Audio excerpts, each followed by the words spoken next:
আল্লাহ রাসূল সাল্লাল্লাহু আলাইহি ওয়া আলিহি ওয়াসাল্লামের শিক্ষা পদ্ধতি বা পাঠদান পদ্ধতি কেমন ছিল, তিনি কিভাবে শিখাতেন? আমরা জানি যে আল্লাহ রাসূল সাল্লাল্লাহু আলাইহি ওয়াসাল্লাম একজন শিক্ষক ছিলেন, অসাধারণ অনন্য একজন মার্ভেলাস শিক্ষক ছিলেন। শুধু শিক্ষকই ছিলেন না, বরং তিনি শিক্ষকদেরও শিক্ষক ছিলেন।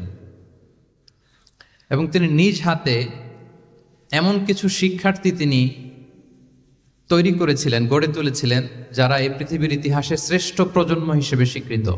খয়রুল কুরুন, the best generation ever on earth, এই পৃথিবীর শ্রেষ্ঠতম প্রজন্ম হিসেবে তারা স্বীকৃত হয়েছেন।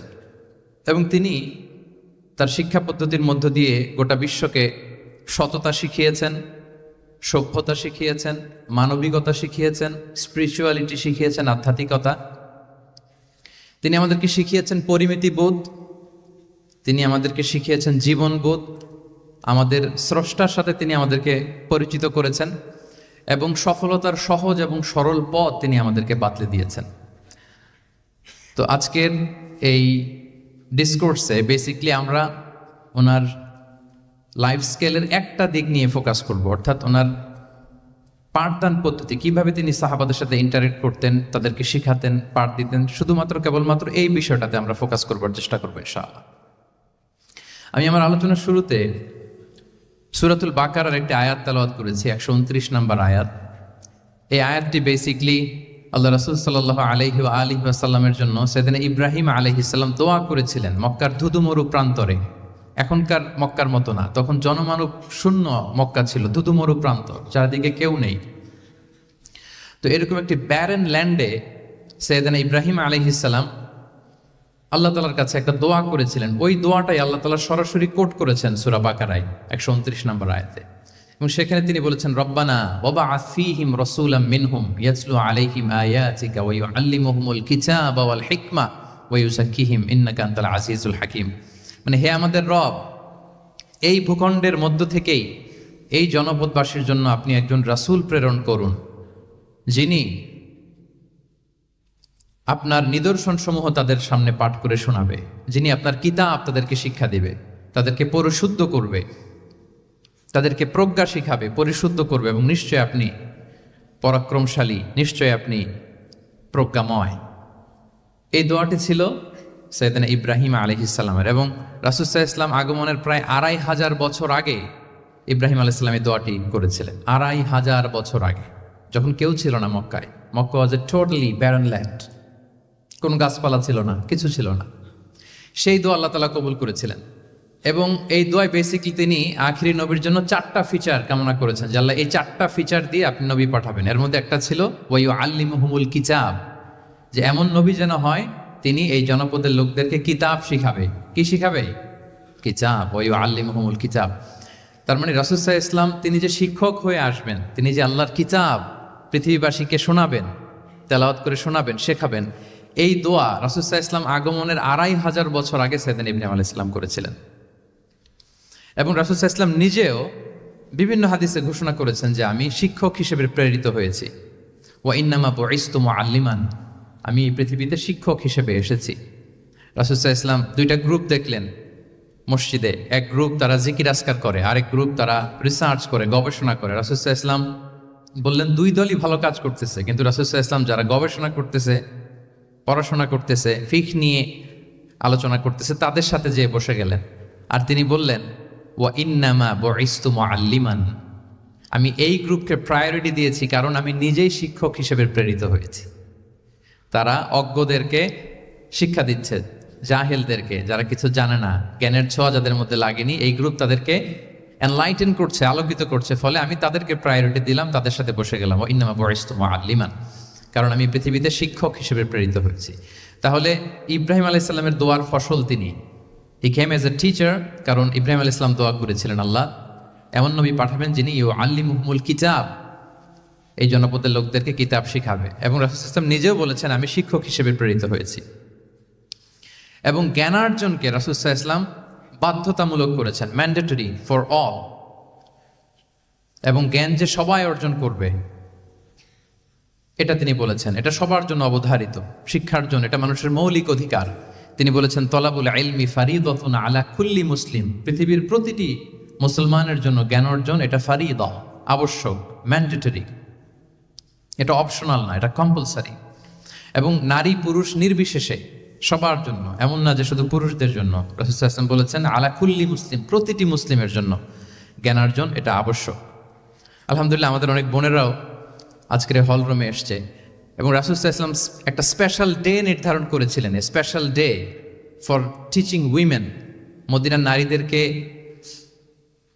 পাঠদানের জন্য, শেখানোর জন্য তিনি একটা স্পেশাল ডে নির্ধারণ করেছিলেন এবং নারীদের আগ্রহের কারণেই তিনি সেটা করেছিলেন।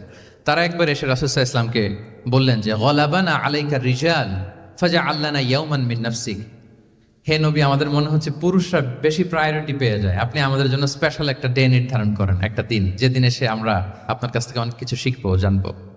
ফাওয়াআদাহুন্না ইয়াওমান লাকিয়াহুন্না ফীহি ফাওয়াআদাহুন, রাসূল সাল্লাল্লাহু আলাইহি ওয়াসাল্লাম তাদের এই আবেদনের প্রেক্ষিতে মদিনার নারীদের জন্য একটা special day for teaching women, মদিনার যে কমিউনিটিতে নারীরা ছিল তাদের জন্য রাসূল সাল্লাল্লাহু আলাইহি ওয়াসাল্লাম স্পেশাল একটা ডে নির্ধারণ করেছিলেন। এবং সেদিন পুরুষ সাহাবীদেরকে গুরুত্ব না দিয়ে তিনি শুধু নারীদের, বোনদের কোশ্চেন নিতেন, তাদেরকে তিনি পাঠদান করতেন, শিক্ষাদান করতেন।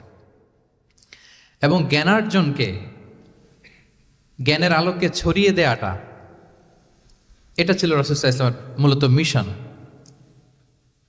জ্ঞানের আলোকে তিনি বিশ্বময় ছড়িয়ে দিতে বলেছেন। নলেজ হ্যাজ নো বাউন্ডারিজ, এটার কোনো বাউন্ডারি থাকবে না, গোটা বিশ্বের জন্য আমরা জ্ঞানকে ছড়িয়ে দেই, এটার ব্যাপারে তিনি আমাদেরকে উদ্বুদ্ধ করেছেন। তিনি বলেছেন বাল্লিগু আন্নি ওয়ালাউ আয়া, আমার পক্ষ থেকে একটি কথা, একটি বাণী, একটি আয়াত হলেও তোমরা পৌঁছে দাও। তাহলে তিনি আমাদেরকে জ্ঞানের এই আলো বিশ্বময় ছড়িয়ে দিতে উদ্বুদ্ধ করেছেন। এবং জ্ঞান লুকানোকে তিনি মহাপাপ বলেছেন। আপনার কাছে যদি নলেজ থাকে, সেই নলেজের ব্যাপারে যদি আপনাকে জিজ্ঞেস করা হয়, আপনি যদি এটা শেয়ার না করেন, তাহলে আপনি মহাপাপ করলেন। এটাকে আল্লাহ রাসূল সাল্লাল্লাহু আলাইহি ওয়াসাল্লাম জ্ঞান লুকানোকে মহাপাপ বলেছেন। তিনি বলেছেন মান সুইলা আন ইলমিন ফাকাতামাহু আলজামাহুল্লাহু ইয়াউমাল কিয়ামাতি বিলিজামিন মিনান নার, কাউকে কোনো বিষয়ে জ্ঞানের ব্যাপারে জিজ্ঞেস করা হলো আর সে যদি সেটাকে গোপন করে, কিয়ামতের দিন তাকে আগুনের লাগাম দিয়ে বাঁধা হবে। ওয়াল-ইয়াযু বিল্লাহ। তাহলে জ্ঞানকে ছড়িয়ে দিতে বলেছেন তিনি বিশ্বময়, জ্ঞানকে গোপন করতে তিনি বারণ করেছেন, নিষেধ করেছেন। আমরা যদি দেখি যে আল্লাহ রাসূল সাল্লাল্লাহু আলাইহি ওয়াসাল্লাম মক্কাতে যখন তিনি ইসলাম প্রচার শুরু করলেন, কোরআনের তালিম যখন তিনি মক্কাতে দিতে শুরু করলেন, তিনি এটাকে প্রাতিষ্ঠানিকভাবেই বেসিকলি শুরু করেছেন। আমরা যেমনি জ্ঞান বিতরণের জন্য প্রাতিষ্ঠানিক অবকাঠামো আমাদের প্রয়োজন হয়, রাসূল সাল্লাল্লাহু আলাইহি ওয়াসাল্লাম সেটা সেভাবেই একটা সেন্টার বেস তিনি শুরু করেছিলেন। এবং মক্কায় দারুল আরকাম নামে, আপনারা সবাই যারা রাসূল সাল্লাল্লাহু আলাইহি ওয়াসাল্লামের বায়োগ্রাফি পড়েছেন, ইতিহাস পড়েছেন, দারুল আরকাম থেকে বেসিকলি রাসূল সাল্লাল্লাহু আলাইহি ওয়াসাল্লাম এই জ্ঞান বিতরণ করতেন বা কোরআনের তালিম দিতেন। আরকাম ইবনে আবিল আরকাম একজন তরুণ সাহাবী, মাত্র 16 বছর বয়সে তিনি ইসলাম ধর্ম গ্রহণ করেছিলেন। তার একটা ঘরের একটা বড় অংশ তিনি রাসূল সাল্লাল্লাহু আলাইহি ওয়াসাল্লামের তালিমের জন্য ডেডিকেট করেছিলেন এবং সেটাই ইসলামের প্রথম বিশ্ববিদ্যালয় হিসেবে স্বীকৃত, দারুল আরকাম। এবং মজার ব্যাপার হচ্ছে ওনার ঘরটা সিলেক্ট করার পেছনে স্ট্র্যাটেজিক অনেক কারণ ছিল। কারণ সে ছিল বানু মাখজুম গোত্রের, মানে কোরাইশের শত্রু, কোরাইশের রাইভাল ছিল বানি মাখজুম। রাসূল সাল্লাল্লাহু আলাইহি ওয়াসাল্লাম ছিলেন কোন বংশের বলেন তো সবাই? কোন বংশের? কোরাইশ বংশের। আর আবু জাহাল ছিল কোন বংশের? না, সে বানু মাখজুম থেকে ছিল। So Banu Makhzum was the rival of Quraish. তারা ছিল কোরাইশদের সাথে একটা হাড্ডাহাড্ডি লড়াই, শত্রুর মতো আর কি। তো রাসূল সাল্লাল্লাহু আলাইহি ওয়াসাল্লাম কোরাইশি কারো ঘর বেছে নেন নাই, বরং বানু মাখজুম গোত্রের এক তরুণ আরকাম, তার ঘরটা তিনি বেছে নিয়েছিলেন। এবং স্ট্র্যাটেজিক্যালি এত চমৎকার একটা পজিশনে ছিল, মাত্র 130 মিটার ডিস্টেন্স ছিল কাবা থেকে। কাবা থেকে 130 মিটার দক্ষিণ পূর্বে এই আরকাম রাদিয়াল্লাহু তাআলা আনহুর ঘর ছিল। ফলে এই ঘরে যদি তিনি গ্যাদারিং করেন, কেউ আর সন্দেহ করবে না, যেহেতু এটা বানু মাখজুম গোত্রের একজন যুবকের ঘর। আল্লাহু আকবার। রাসূল সাল্লাল্লাহু আলাইহি ওয়াসাল্লাম এই দারুল আরকামে বসেই বেসিক্যালি তিনি এই কোরআনের তালিম, এই শিক্ষা, এই পাঠদান মক্কাতে সেন্টার বেস তিনি শুরু করেছিলেন। এবং মদিনায় যদি আমরা দেখি, মদিনা তো মসজিদে নববী নির্মাণের পরপরই মসজিদে নববীর একেবারে পেছন দিকে, এই হলরুমের পেছন দিকে যেরকম একটা জায়গা ছাউনির মতো, মসজিদে নববীর ঠিক পেছনে খেজুরের ডাল দিয়ে, খেজুরের পাতা দিয়ে ছাউনি দিয়ে একটা জায়গা তিনি করেছিলেন, যেটাকে আমরা আহলে সুফার সেন্টার হিসেবে জানি। মদিনায় তিনি সুফা ইউনিভার্সিটি প্রতিষ্ঠা করেছিলেন। তাহলে মক্কায় তিনি কোরআনের তালিম দিতেন দারুল আরকাম থেকে, আর মদিনায় যেয়ে তিনি আহলে সুফাদেরকে সেই সুফা এরিয়াতে সেখানে তিনি কোরআনের তালিম দিতেন। এবং সেখানে প্রায় 400 জন দরিদ্র মুহাজির সাহাবী সেখানে বসে কোরআনের হেফজ করত, রাসূল সাল্লাল্লাহু আলাইহি ওয়াসাল্লামকে বিভিন্ন বিষয়ে জিজ্ঞেস করত। ইসলামের বুনিয়াদি শিক্ষা, the basic of the basics of Islam, আহলে সুফার সাহাবারা সেখানে দুনিয়ার সব কিছুকে স্যাক্রিফাইস করে দিয়ে সেখানে ওনারা রাসূল সাল্লাল্লাহু আলাইহি ওয়াসাল্লামের কাছ থেকে তালিম গ্রহণ করতেন। এবং দূর দূরান্ত থেকে আগন্তুক সাহাবারা যখন আসতো তারাও এখানে থাকতো, যেহেতু 400 জন থাকার মতো একটা প্লেস। রাসূল সাল্লাল্লাহু আলাইহি ওয়াসাল্লামকে তারা দিনের খুঁটিনাটি বিষয় জিজ্ঞেস করতেন। এবং সালাত শেষে এরকম অনেক হাদিস পাওয়া যায় যে রাসূল সাল্লাল্লাহু আলাইহি ওয়াসাল্লাম আহলে সুফার সাহাবীদের সাথে ওখানে বসেছেন, তাদের সাথে গল্প করেছেন, তাদের প্রশ্নের বিভিন্ন উত্তর দিয়েছেন। তাহলে সেন্টার বেজ শিক্ষাদান এটা কিন্তু রাসূল সাল্লাল্লাহু আলাইহি ওয়াসাল্লামের জীবনী থেকে আমরা দেখেছি। এবং যখন মসজিদে নববীর পেছনে আহলে সুফাদের 400 জনের পরে যখন আরো বেড়ে যাচ্ছিল, তখন রাসূল সাল্লাল্লাহু আলাইহি ওয়াসাল্লাম মসজিদের বাইরে মুকরিম বিন নাওফাল রাদিয়াল্লাহু তাআলা আনহুর একটা ঘরে আরেকটা সেন্টার করেছিলেন, এটাকে বলা হতো দারুল কুররা। এভাবে একটার পর একটা সেন্টার রাসূল সাল্লাল্লাহু আলাইহি ওয়াসাল্লাম তিনি নির্মাণ করেছেন এবং দ্বীনের বাণীকে তিনি ছড়িয়ে দিয়েছেন। এবং এখান থেকে যারা শিক্ষা অর্জন করতো, বেসিক্যালি তারা তো হেফজ করতো, কোরআনের যে আয়াতগুলো নাজিল হতো এগুলো হেফজ করতো, দ্বীনের অন্যান্য বুনিয়াদি ব্যাপারে তারা শিক্ষা গ্রহণ করতেন। তো এই সাহাবীদেরকে কুররা বলা হতো। তাদেরকে আবার রাসূল সাল্লাল্লাহু আলাইহি ওয়াসাল্লাম বিভিন্ন এলাকাতে মুআল্লিম হিসেবে প্রেরণ করতেন। এটা রাসূল সাল্লাল্লাহু আলাইহি ওয়াসাল্লামের সুন্নাহ ছিল যে কোনো এলাকায় দ্বীনের শিক্ষা দেওয়ার জন্য আগে মুআল্লিম পাঠাতেন। আমরা জানি যে হিজরতের আগে রাসূল সাল্লাল্লাহু আলাইহি ওয়াসাল্লামের আগেও তিনি মদিনাতে একজন সাহাবীকে পাঠিয়েছিলেন, মুসআব বিন উমাইর। এটা জানি না আমরা সবাই, মুসআব বিন উমাইরকে তিনি পাঠিয়েছিলেন। খুবই ড্যাশিং চেহারার ছিল, খুবই অ্যারিস্টোক্রেট একটা ফ্যামিলির ছিল। উনি এত চমৎকার পারফিউম ইউজ করতেন, উনি কোনো রাস্তা দিয়ে হেঁটে গেলে সবাই বুঝতো এই রাস্তা দিয়ে কিছুক্ষণ আগে হেঁটে গিয়েছে মুসআব বিন উমাইর। তো বাংলা একটা কথা আছে, আগে দর্শনদারি পরে গুণ বিচারি, এরকম একটা কথা আছে না? সো মদিনার লোকটা যাতে ইসলামের প্রতি খুব দ্রুত অ্যাট্রাক্টেড হয়, এজন্য তিনি আবু বকর রাদিয়াল্লাহু তাআলা আনহুকে পাঠাননি, ওমরে ফারুককে পাঠাননি, বরং মুসআব বিন উমাইর রাদিয়াল্লাহু তাআলা আনহুকে মুআল্লিম হিসেবে, he was the first ambassador of Islam, প্রথম অ্যাম্বাসেডর হিসেবে তিনি মদিনায় গিয়েছিলেন। এবং মদিনাতে আহলে সুফার মধ্যে থেকে যারা অগ্রগামী ছিল, দারুল কুররা থেকে যারা অগ্রগামী ছিল, তাদেরকে আল্লাহ রাসূল সাল্লাল্লাহু আলাইহি ওয়া আলিহি ওয়াসাল্লাম জ্ঞান বিতরণের জন্য, কোরআন শেখানোর জন্য বিভিন্ন জায়গায় পাঠাতেন। আপনারা উহুদের যুদ্ধের পরপরই বিইরে মাউনার ঘটনা শুনে থাকবেন। সেখানে রাসূল সাল্লাল্লাহু আলাইহি ওয়াসাল্লাম 70 জন হাফেজ সাহাবী, মানে ওই সময় পর্যন্ত যতটুকু কোরআনের আয়াত নাজিল হয়েছিল এগুলো যারা মুখস্থ করে ফেলেছিলেন, এরকম 70 জন সাহাবীকে একটা এরিয়াতে তিনি পাঠিয়েছিলেন। এবং এটা আসলে বিট্রে করেছিল তারা বলেছিল যে আমরা তাদেরকে নিয়ে যাব আমাদের এলাকায়, তারা দিন পৌঁছাবে। কিন্তু এই 70 জন সাহাবীকে বিট্রে করে তারা হত্যা করেছিল, ওনারা শাহীদ হয়েছিলেন। এবং এতে রাসূল সাল্লাল্লাহু আলাইহি ওয়াসাল্লাম অনেক কষ্ট পেয়েছিলেন। যে সমস্ত গোত্র এই কাজের সাথে জড়িত ছিল, টানা 1 মাস তাদের বিরুদ্ধে রাসূল সাল্লাল্লাহু আলাইহি ওয়াসাল্লাম বদদোয়া করেছেন, কুনুতে নাজিলা করেছেন ফজরের সালাতের পরে। তাহলে এই যে ন্যারেশনগুলো, বর্ণনাগুলো আমি কেন উপস্থাপন করছি আপনাদের সামনে, এটা বোঝানোর জন্য যেটার পরম্পরাটা কিরকম, রাসূল সাল্লাল্লাহু আলাইহি ওয়াসাল্লাম কিভাবে কোন সেন্টার থেকে শুরু করলেন, তারপরে কিভাবে এটার ডেভেলপমেন্ট হচ্ছিল, তারপরে কিভাবে এটা আগাতে লাগলো। তাহলে রাসূল সাল্লাল্লাহু আলাইহি ওয়াসাল্লাম বিভিন্ন জায়গায় যে মুআল্লিম পাঠাতেন, এটার রেফারেন্স আমরা পেলাম যে তিনি তো এখানে শেখাচ্ছেন, যখন অনেক বেড়ে গেল, চাহিদা বাইরে অনেক বেশি, তিনি এখান থেকে ছাত্রদেরকে, সাহাবাদেরকে বিভিন্ন জায়গায় মুআল্লিম হিসেবে প্রেরণ করতেন। এবং শিক্ষার বিনিময়ে তিনি বদরের যে বন্দীরা ছিল তাদের মুক্তিপণের অ্যানাউন্সমেন্ট করেছেন, র্যানসম, এটা আপনারা জানেন। আমি একটু কুইজ নিয়ে নেই আপনাদের। বলেন, বদরে মুসলমানদের পক্ষ থেকে শহীদ হয়েছিল কয়জন? কতজন? 14 জন, মাশাআল্লাহ। আর কুরাইশদের পক্ষ থেকে 70 জন। বন্দী হয়েছিল কয়জন দেখি? হ্যাঁ, 70 জন তারা নিহত হয়েছিল আর 70 জন বন্দী হয়েছিল। তো বদরের যুদ্ধে এই 70 জন যারা কুরাইশদের মধ্যে থেকে বন্দী হয়েছিল, তাদের মুক্তিপণ হিসেবে ফিদিয়া, র্যানসম হিসেবে রাসূল সাল্লাল্লাহু আলাইহি ওয়াসাল্লাম 4000 দিরহামের অ্যানাউন্সমেন্ট করেছেন। মানে দিরহাম মানে হচ্ছে সিলভার কয়েন আর কি। তৎকালীন সময় দিনার হচ্ছে গোল্ড কয়েন আর দিরহাম মানে সিলভার কয়েন। তো রাসূল সাল্লাল্লাহু আলাইহি ওয়াসাল্লাম 4000 সিলভার কয়েনের ঘোষণা করেছেন যে তোমরা যদি মুক্তি পেতে চাও তাহলে 4000 রৌপ্য মুদ্রা দিয়ে, সিলভার কয়েন দিয়ে তারপরে তোমরা মুক্তি পেতে হবে। তখন তিনি অ্যানাউন্স করলেন যে কারো যদি এই সামর্থ্য না থাকে যে 4000 স্বর্ণ মুদ্রা দিয়ে তোমরা র্যানসম আদায় করতে পারবো না। তাহলে এই লোকদের মধ্য থেকে যারা লিখতে পড়তে জানে, তারা যদি মদিনার 10 জন শিশুকে লেখাপড়া শিখিয়ে দেয়, তাহলে এটা তাদের মুক্তিপণ হয়ে যাবে। আল্লাহু আকবার। তাহলে শিক্ষাটাকে রাসূল সাল্লাল্লাহু আলাইহি ওয়াসাল্লাম কিভাবে দেখতেন, এটাকে কতটা গুরুত্ব দিতেন? তখন কিন্তু মুসলমানদের আর্থিকভাবে খুব কঠিন অবস্থা যাচ্ছিল। তখন এই জাতীয় ফিদিয়াগুলো, র্যানসমগুলো খুব জরুরি ছিল। তারপরে তিনি ঘোষণা করেছেন যাদের সামর্থ্য নাই, তারা যদি লিখতে পড়তে জানে, মদিনার 10 জন ছেলে মেয়েকে তারা যদি লেখাপড়া শিখিয়ে দিতে পারে, এইটা তাদের মুক্তিপণ হিসেবে কনসিডার করা হবে। আল্লাহু আকবার।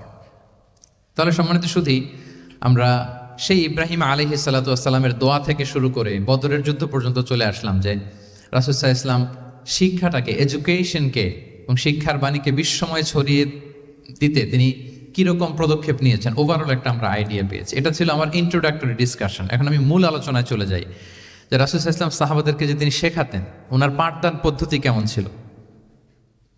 প্রথম কথা হচ্ছে রাসূল সাল্লাল্লাহু আলাইহি ওয়াসাল্লাম পিতৃ স্নেহে সাহাবাদেরকে শিক্ষা দিতেন, as like a father teaching his child, teaching his son or daughter. পরম মমতায় বাবা যেমনি তার সন্তানকে পরম যত্নে, পরম আদরে, পরম মমতায় শেখায়, ফুল ধরিয়ে দেয়, সংশোধন করে দেয়, আল্লাহ রাসূল সাল্লাল্লাহু আলাইহি ওয়া আলিহি ওয়াসাল্লাম সন্তানকে যেমনি বাবা পরম মমতায় আদর করে শেখায়, ঠিক সেভাবে শেখাতেন। এবং তিনি বলেছেন যে ইন্নামা আনা লাকুম বিমানজিলাতিল ওয়ালিদি উআল্লিমুকুম, নিশ্চয় আমি তোমাদের বাবার মতো, বাবা যেমনি ছেলে মেয়েদেরকে শেখায়।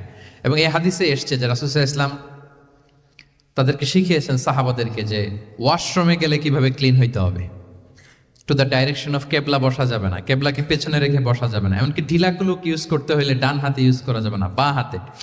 তারপর এটা বেজোর হইতে হবে। এরকম ধরে ধরে উম্মাকে শিখিয়েছেন। নারীদের মেনস্ট্রুয়েশনাল পিরিয়ডের ব্যাপারে বিধানগুলো শিখিয়েছেন। স্বামী স্ত্রীর অন্তরঙ্গ মুহূর্তের ব্যাপারে মাসআলা কি, ব্যাপারগুলো কি, লিগ্যাল অপিনিয়ন কি, ধরে ধরে বাবা মা যেমনি ছেলে মেয়েদেরকে ধরে ধরে শিখিয়ে দেয় যে এইভাবে this is good and this is bad, dos and don'ts যেমনি মা বাবা শেখায়, আল্লাহ রাসূল সাল্লাল্লাহু আলাইহি ওয়াসাল্লাম বলেন ইন্নামা আনা লাকুম বিমানজিলাতিল ওয়ালিদি ওয়া আল্লিমুকুম, আমি তোমাদের বাবার মতো, বাবা যেমনি শেখায় পরম মমতায়, এভাবে আমি তোমাদেরকে শিক্ষা দিই। এবং রাসূল সাল্লাল্লাহু আলাইহি ওয়াসাল্লাম খুব সহজ করে উপস্থাপন করতেন, কোনো কিছুকে জটিল করতেন না। এটা কিন্তু একজন আদর্শ শিক্ষকের বৈশিষ্ট্য। মানে as easier as you can, যত সহজ করে আপনি আপনার প্রেজেন্টেশনটা করতে পারবেন, তত বেশি আপনার শিক্ষার্থীরা আপনার কাছ থেকে ওই মেসেজ, ওই শিক্ষা, সেটা, ওই বার্তাটা তারা গ্রহণ করতে পারবে। এবং সহিহ মুসলিমের হাদিস, আল্লাহ রাসূল সাল্লাল্লাহু আলাইহি ওয়াসাল্লাম তিনি বলেন ইন্নাল্লাহা লাম ইয়াবআসনি মুআন্নিসান ওয়ালা মুতাআন্নিসান ওয়ালাকিন বাআসানি মুআল্লিমান মুয়াসসিরান। আল্লাহু আকবার। আল্লাহ তাআলা আমাকে কঠোরতা আরোপকারী, জটিলকারী করে প্রেরণ করেননি, বরং সহজভাবে, সহজ পন্থায় শিক্ষাদানকারী শিক্ষক হিসেবে প্রেরণ করেছেন। লিটারেলি তিনি মুয়াসসিরান শব্দটা ব্যবহার করেছেন। যেহেতু এখানে ইসলামিক স্টাডিজ, কোরআন, হাদিস যে ডিপার্টমেন্টের শিক্ষার্থী বন্ধুরা আপনারা যারা আছেন, আপনারা শব্দের অর্থটা লিটারেলি বুঝতে পারতেছেন যে তিনি বলেছেন মুআল্লিমান মুয়াসসিরান, আমি সহজপন্থী শিক্ষক হিসেবে প্রেরিত হয়েছি। কোনো জিনিসকে কঠোরতা আরোপ করার জন্য, কঠিন করে প্রেজেন্ট করার জন্য আল্লাহ আমাকে পাঠাননি। রাসূল সাল্লাল্লাহু আলাইহি ওয়াসাল্লাম used to make things easy and easy, খুব সহজ করে উপস্থাপন করতেন। এবং রাসূল সাল্লাল্লাহু আলাইহি ওয়াসাল্লামের শিক্ষাদান পদ্ধতি ছিল অপটিমিস্টিক, আশাব্যঞ্জক, আশাবাদী। অর্থাৎ তিনি যখন কিছু বলতেন, শেখাতেন, মানুষ আশাবাদী হয়ে উঠতো, কনফিডেন্ট পেত, ভয় পেত না।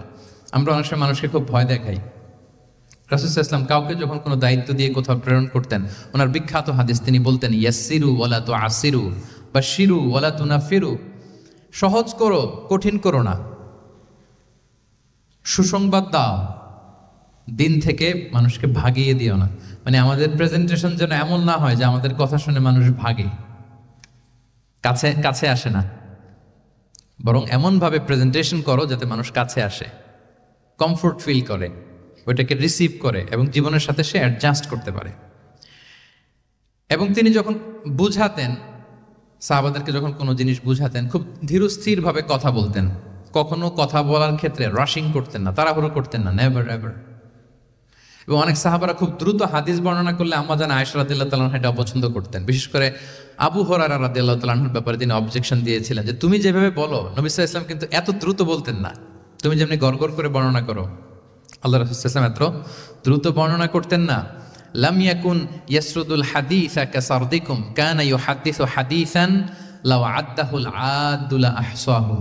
এমন ভাবে প্রিয় নবী কথা বলতেন যে কেউ যদি চাইতো তিনি এই কথার মধ্যে কয়টা বাক্য বলেছেন, কয়টা শব্দ বলেছেন, চাইলে হাতে গুনে ফেলতে পারত। এত প্রেসাইজ এন্ড ক্লিয়ার ছিল। তিনি কয়টা বাক্য বললেন এই বক্তব্যে, কয়টা শব্দ বললেন, এটাও গুনে ফেলা যেত। আল্লাহু আকবার। কানা ইয়াতাকাল্লামু বিকালামিন বাইনাহু ফাসলুন ইয়াহফাযুহু মান জালাসা ইলাইহি। এবং কথা বলতে বলতে মাঝখানে পজ দিতেন, মানে একটু থামতেন, ফলে যারা শুনতো তারা একেবারে মুখস্থই করে ফেলতে পারত। আল্লাহু আকবার। এটা কিন্তু একজন আদর্শ শিক্ষকের বৈশিষ্ট্য যে যখন আমরা ক্লাস নিব, যখন আমরা বোঝাবো, খুব ধীরস্থিরভাবে আমি কথা বলবো, মাঝে মাঝে পজ দিব। রাসূল ইসলাম পজ দিতেন, থামতেন, যাতে ছাত্ররা নিতে পারে।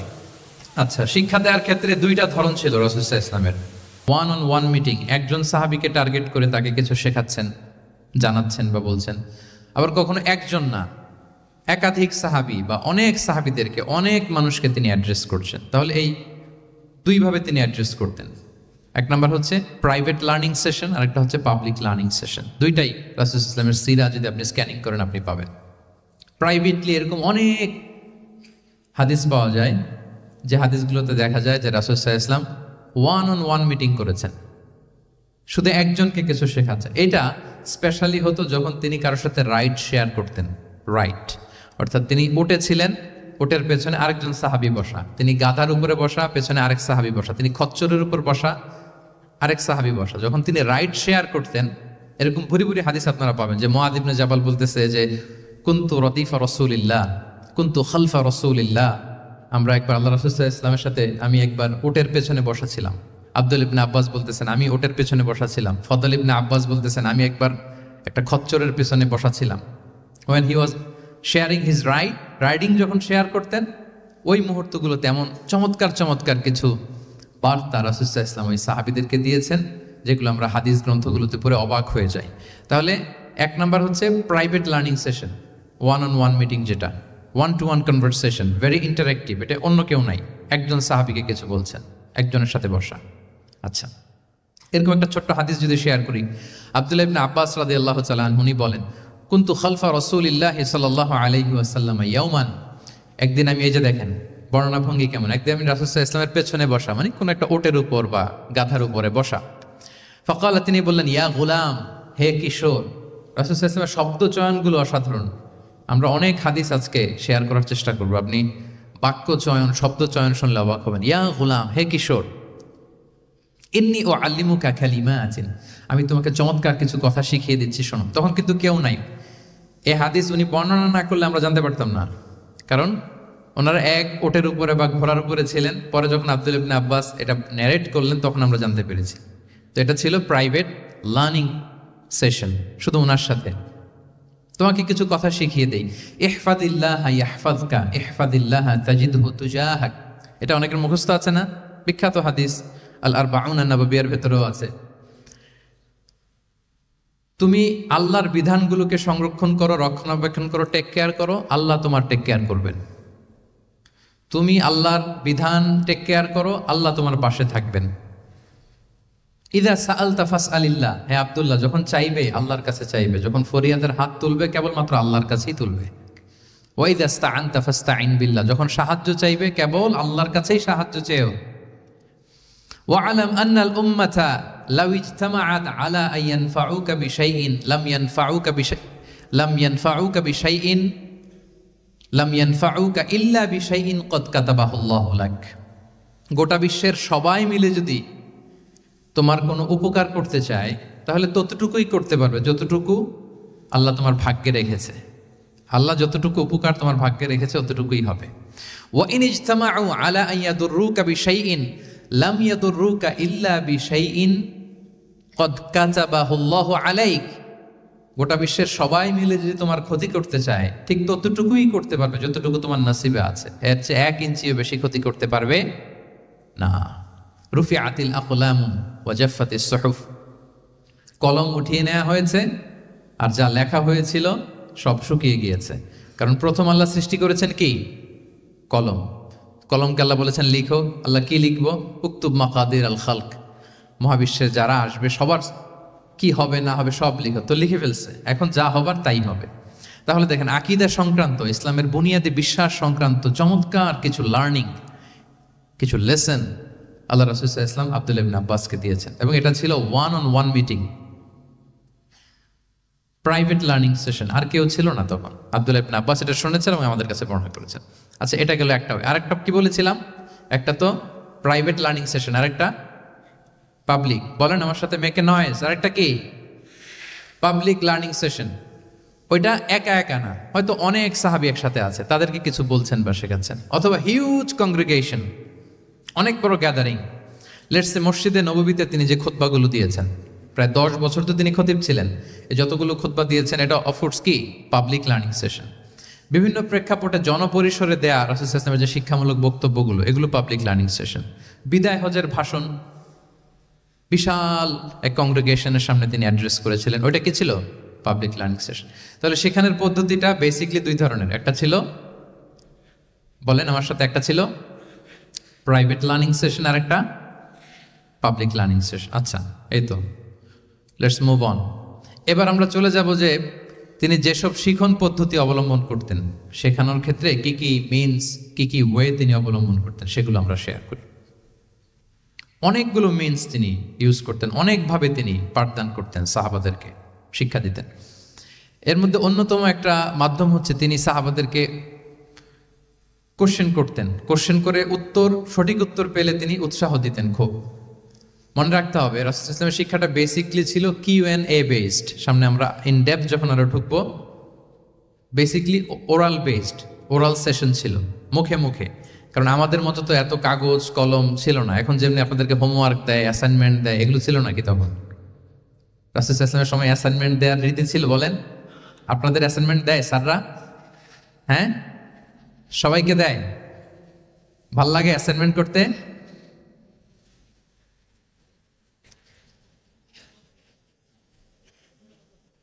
ভাল লাগে না? আচ্ছা, ভাল লাগে কার কার দেখি হাত তোলেন। সর্বনাশ, মাত্র 3-4 জন হাত তুলে বলতেছে যে ভাল লাগে এদের। আচ্ছা, ভাল লাগে না কার কার দেখি? ইয়া আল্লাহ, আল্লাহ তাআলা হেদায়েত দান করুক আমাদেরকে। আচ্ছা, এবার 2 বারের 1 বারও যারা হাত তোলেন নাই তারা হাত তোলেন। একদল আছে খুব চালাক, ভাবে যে কোন দলে কখন হাত তুলে আবার কোন বিপদে পড়ি। তো এই যে এখন স্যাররা হোমওয়ার্ক দেন, কাজ দেন, অ্যাসাইনমেন্ট দেন, এটা তো ওই সময় ছিল না। ফলে এটা রাসূল সাল্লাল্লাহু আলাইহি ওয়াসাল্লামের পাঠদান পদ্ধতিটা বেসিকলি ছিল Q&A বেসড, প্রশ্নোত্তর পর্ব। সাহাবারা জিজ্ঞেস করতেন, না জানলে রাসূল সাল্লাল্লাহু আলাইহি ওয়াসাল্লাম আবার জিজ্ঞেস করতেন, দেখি ওরা জানে কিনা। এরকম অনেকভাবে তিনি শেখাতেন, আমরা সামনের দিকে আরো দেখব। তো রাসূল সাল্লাল্লাহু আলাইহি ওয়াসাল্লাম সাহাবাদেরকে প্রশ্ন ছুড়তেন, তিনি ট্রাই করতেন, দেখতেন যে দেখি ওরা পারে কিনা, ব্যাপারটা জানে কিনা। যদি কেউ সঠিক আনসার দিতে পারতো, রাসূল সাল্লাল্লাহু আলাইহি ওয়াসাল্লাম খুব উৎসাহ দিতেন, তাদেরকে প্রশংসা করতেন এবং উৎসাহ দিতেন। স্যাররা যখন আমাদের ক্লাসে প্রশংসা করে, ভাল লাগে না আমাদের? আমার প্রেজেন্টেশন খুব প্রশংসা করলো, আমার অ্যাসাইনমেন্টের খুব প্রশংসা করলো, আমাকে ইন্সপায়ার করলো, আমি আরো মোটিভেটেড হব না? হয়তো আমরা নাকি হই। তো রাসূল সাল্লাল্লাহু আলাইহি ওয়াসাল্লাম এটাই করতেন। উবাই ইবনে কাআব রাদিয়াল্লাহু তাআলা আনহুকে উনি প্রশ্ন করলেন, আল্লাহ রাসূল সাল্লাল্লাহু আলাইহি ওয়া আলিহি ওয়াসাল্লাম প্রশ্ন করলেন যে, ইয়া আবাল মুনযির, এটা ওনার কুনিয়া, আতাদরি আইয়ু আয়াতিন মিন কিতাবিল্লাহি মাআকা আ'যাম, তুমি কি জানো যে আল্লাহর কিতাবের কোন আয়াতটা সর্বশ্রেষ্ঠ? সর্বশ্রেষ্ঠ আয়াত কোনটা তুমি জানো? তখন উবাই ইবনে কাআব রাদিয়াল্লাহু তাআলা আনহু বললেন যে, আল্লাহু লা ইলাহা ইল্লা হুয়াল হাইয়ুল কাইয়্যুম, মানে আয়াতুল কুরসি। এটা কোন আয়াত? আয়াতুল কুরসি। এটা ফরজ সালাতের পর আমরা সবাই পড়ি তো নাকি? মান ক্বারা আয়াতুল কুরসি দুবুরা কুল্লি সালাতিন মাকতুবাতিন লাম ইয়ামনাহু মিন দুখুলিল জান্নাতি ইল্লাল মাউত। ফরজ সালাতের পরে যারা আয়াতুল কুরসি পড়ে, তার জান্নাতে প্রবেশে কোনো বাধা থাকে না, একটা জিনিস ছাড়া, মানে মৃত্যু, মরণ। লোকটা মরে না তাই জান্নাতে যায় না, মরলেই জান্নাতি। তো হে উবাই, হে ইয়া আবাল মুনযির, তুমি কি জানো কোরআনের সর্বশ্রেষ্ঠ আয়াত কোনটা? তিনি বললেন যে আয়াতুল কুরসি। এটা শুনে রাসূল সাল্লাল্লাহু আলাইহি ওয়াসাল্লাম খুব খুশি হলেন। খুশি কি করলেন? ফাদারাবা ফি সাদরি, তিনি বললেন যে তিনি আমার বুকে একটা আলতো চাপড় দিলেন। এটা ভালোবাসার আলতো চাপড়, এরকম উৎসাহ দেওয়ার জন্য, যে শাবাশ। আমরা মাঝে পিঠে কাউকে আলতো চাপড় দিয়ে কি বলি? ব্রেভো, শাবাশ, মাশাআল্লাহ, এগুলো বলি না? তো রাসূল ইসলাম বুকে আলতো চাপড় দিয়ে বললেন, ওয়াল্লাহি লিয়াহনিকাল ইলমু আবাল মুনজির, তোমার ইলম, তোমার জ্ঞান কল্যাণময় হোক হে আবাল মুনজির, মোবারক হোক তোমার জন্য তোমার ইলম, may knowledge be pleasant for you, তোমার জ্ঞানটা বরকতময় হোক, কল্যাণময় হোক। তাহলে তিনি যখন সঠিক উত্তর দিতে পারলেন, রাসূল ইসলাম খুশি হয়ে বুকে আলতো চাপড় দিয়ে তার প্রশংসা করলেন, তার জন্য দোয়া করলেন। রাসূল ইসলাম এভাবে উৎসাহ দিতেন। এতে করে কি হয়, শিক্ষার্থীদের কনফিডেন্ট বাড়ে। কি হয় যে স্যার যখন আমাকে এত কিছু বলতেছে, তাহলে নিশ্চয়ই আমি কিছু একটা ভালো কিছু করছি, আমাকে দিয়ে কিছু একটা হবে। আমাকে দিয়ে, আমরা অনেক সময় ভুল করে বলে ফেলি যে তোকে দিয়ে কিছুই হবে না, বলে ফেলি না? এতে হয় কি, কনফিডেন্ট কমে যায়। মা বাবারাও এটা করে যে তুই কিছুই পারবি না, তোকে দিয়ে কিছুই হবে না। বাংলাদেশে একটা বিখ্যাত কথা আছে, ওই যে ছেলে মেয়ে এ প্লাস না পেলে পাশের বাড়ির কেউ পেলে বলে যে ওর পা ধোয়া পানি খা। কি বলে, তুই এ প্লাস পাইলি না, ওই দেখ ওই বাড়িতে পেয়ে গেল, ওর কি খা, পা ধোয়া পানি খা। তো আসলে এতে কি হয়, কনফিডেন্স কমে যায় ছেলে মেয়েদের। এটা যেন আমরা না বলি, বরং ওদেরকে ইন্সপায়ার করতে হবে, হ্যাঁ, উৎসাহিত করতে হবে, প্রশংসা করতে হবে। সাহাবীদের ভালো কিছু দেখলে সঠিক উত্তর তারা দিতে বলে রাসূল ইসলাম এভাবে প্রশংসা করতেন। আচ্ছা গেল, এটা একটা পদ্ধতি। আরেকটা হচ্ছে, কোনো গুরুত্বপূর্ণ জিনিসকে এমফেসাইজ করার জন্য রাসূল ইসলাম রেপিটেশন করতেন, তাকরার করতেন। গুরুত্বপূর্ণ জিনিসকে তিনি 3 বার উল্লেখ করতেন, তাকরার করতেন। আত্তাকওয়া হাহুনা, আত্তাকওয়া হাহুনা, আত্তাকওয়া হাহুনা, ওয়া ইউশিরু ইলা সাদরিহি সালাসা মাররাত। তাকওয়া এখানে, এখানে, এখানে 3 বার বলে, একবার বললেই তো হয়ে যায়, 3 বার কেন বলেন? এটা গুরুত্বপূর্ণ, ভেরি ইম্পর্টেন্ট ইস্যু। গুরুত্ব বোঝানোর জন্য এমফেসাইজ করতে যে তিনি কোনো জিনিসকে কয়বার বলতেন? 3 বার। বিদায় হজের ভাষণ যখন দিলেন, ভাষণ দেয়া শেষ, এবার বলতেছে আল্লাহুম্মা হাল বাল্লাগতু, আল্লাহুম্মা হাল বাল্লাগতু, আল্লাহুম্মা হাল বাল্লাগতু, আল্লাহুম্মা ফাশহাদ। 3 বার বললেন যে আল্লাহ আমাকে যা পৌঁছাতে বলেছেন, হে মহাসমাবেশ তোমরা বলো আমি কি পৌঁছাতে পেরেছি, আমি কি ঠিকঠাক পৌঁছালাম, আমি কি সব তোমাদেরকে বলেছি, সাক্ষ্য দাও, সাক্ষ্য দাও। সবাই বললো ইয়া রাসূলুল্লাহ, আল্লাহ যেমনটি বলেছেন সব আপনি আমাদের কাছে পৌঁছে দিয়েছেন, কিছু লুকোচুরি করেন নাই, কিছু লুকান নাই। তাহলে 3 বার জানতে চাইলেন, কয়বার? হ্যাঁ, এটা রাসূল সাল্লাল্লাহু আলাইহি ওয়াসাল্লামের একটা গুরুত্বপূর্ণ অভ্যেস ছিল, যে যেটাকে তিনি এমফেসাইজ করতে চাইতেন, যেটা গুরুত্বপূর্ণ কোনো বিষয়, এটাকে তিনি রিপিট করতেন বারবার, সাধারণত 3 বার। সাধারণত কয়বার? তাহলে গুরুত্বপূর্ণ জিনিসগুলো আমরা বারবার বলবো, যাতে আমাদের শিক্ষার্থীরা সহজে সেটা মুখস্থ করে ফেলতে পারে। আচ্ছা, আবার রাইডিং শেয়ারের আর একটা ঘটনা। মুআয ইবনে জাবাল রাদিয়াল্লাহু তাআলা আনহু, উনি একবার রাসূল সাল্লাল্লাহু আলাইহি ওয়াসাল্লামের সাথে বাহনের পেছনে ছিলেন, হয়তো উট। কুনতু রিদফান নবী, মুআয ইবনে জাবাল বলেন, আমি রাসূল সাল্লাল্লাহু আলাইহি ওয়াসাল্লামের পেছনে একবার বসা ছিলাম। তো তখন হঠাৎ করে রাসূল সাল্লাল্লাহু আলাইহি ওয়াসাল্লাম আমাকে ডাক দিলেন। রাসূল সাল্লাল্লাহু আলাইহি ওয়াসাল্লাম সামনে, মুআয ইবনে জাবাল পেছনে। হঠাৎ ডেকে বললেন, ইয়া মুআয ইবনে জাবাল, হে মুআয ইবনে জাবাল। তো তিনি বললেন খুব বিনয়ের সাথে, কুলতু লাব্বাইকা রাসূলুল্লাহি ওয়া সা'দাইক, মানে হে আল্লাহ রাসূল আমি হাজির, আমি প্রস্তুত। হে আল্লাহ রাসূল আপনি খালি অর্ডার করেন, বান্দা হাজির। আমরা এরকম বলি না মাঝে মাঝে বাংলায়, কি বলি, বান্দা হাজির, মানে আমি আছি আপনার খেদমত, আপনি বলেন। তো রাসূল ইসলাম বললেন, ইয়া মুআয ইবনে জাবাল লাব্বাইকা রাসূলুল্লাহি ওয়া সা'দাইক, ইয়া রাসূলুল্লাহ আমি হাজির। কিন্তু রাসূল ইসলাম কিছু বলেন না, কিছুই বলেন না। আবার যাচ্ছে, উট যাচ্ছে যাচ্ছে যাচ্ছে, কয়েক মিনিট পরে আবার ডাক দিলেন, ইয়া মুআয ইবনে জাবাল, হে মুআয। উনি একই কথা, লাব্বাইকা রাসূলুল্লাহ সা'দাইক, হে আল্লাহ রাসূল আমি হাজির, উপস্থিত। আবার ইয়া মুআয ইবনে জাবাল, হে মুআয। তিনি একই কথা বললেন, লাব্বাইকা রাসূলুল্লাহ। 3 বার বললেন, 3 বার মুআয ইবনে জাবাল একই উত্তর দিলেন। তার মানে ওনার আগ্রহটা বাড়াচ্ছেন। রাসূল সাল্লাল্লাহু আলাইহি ওয়াসাল্লাম একটা গুরুত্বপূর্ণ কথা বলবেন, এই কথাটা শোনানোর জন্য মুআয ইবনে জাবালের উনি কি করতেছেন, ভেতর থেকে কথা বুঝতেছেন আমার সবাই, আগ্রহটা আরো বাড়াচ্ছেন, আরো বাড়াচ্ছেন। যখন দেখলেন যে না, আগ্রহ একেবারে 100-এ 100, এখন বললে সেটা রিসিভ করতে পারবে, কাজে দিবে, তখন তিনি বললেন যে মুআয তুমি কি জানো, হাল তাদরি মা হাক্কুল্লাহি আলাল ইবাদ, বান্দার উপর আল্লাহর হক কি জানো?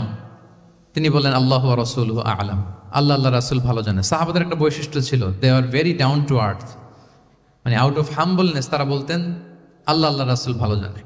তো তিনি বললেন যে আল্লাহর, বান্দার উপর আল্লাহর অধিকার হচ্ছে যে বান্দা কখনো আল্লাহর সাথে শিরক করবে না, এক আল্লাহর ইবাদত করবে। কিছুক্ষণ পর আবার ইয়া মুআয ইবনে জাবাল, দেখেন কি স্টাইল, মানে রাজকীয় একটা স্টাইল। ইয়া মুআয ইবনে জাবাল, আবার তিনি লাব্বাইকা রাসূলুল্লাহ সাআদাই, হে আল্লাহর রাসূল আমি তো হাজির। তখন বললেন তুমি কি জানো আল্লাহর উপরে বান্দার হক কি? এতক্ষণ তো জানলা যে আল্লাহর হক কি, তুমি কি জানো যে আল্লাহর প্রতি বান্দার হক কি? আবার বললেন যে আল্লাহ রাসূলই ভালো জানেন। তখন রাসূল সাল্লাল্লাহু আলাইহি ওয়াসাল্লাম বললেন যে আল্লাহর হক যেমনি তুমি জানলে যে বান্দা আল্লাহর সাথে শরীক করবে না, এক আল্লাহর ইবাদত করবে, এটা যদি কোনো বান্দা করে তাহলে ওই বান্দাকে কখনো আল্লাহ শাস্তি দিবেন না। এটা হচ্ছে বান্দার হক। আল্লাহর কাছ থেকে সে এটা পাবে যে আনলা ইউআযিবাহুম, আল্লাহ তাআলা তাকে কখনো শাস্তি দিবেন না। তাহলে আপনারা বলেন তো, ওটে করে রাসূল সাল্লাল্লাহু আলাইহি ওয়াসাল্লাম যাচ্ছে, পেছনে কে বসা?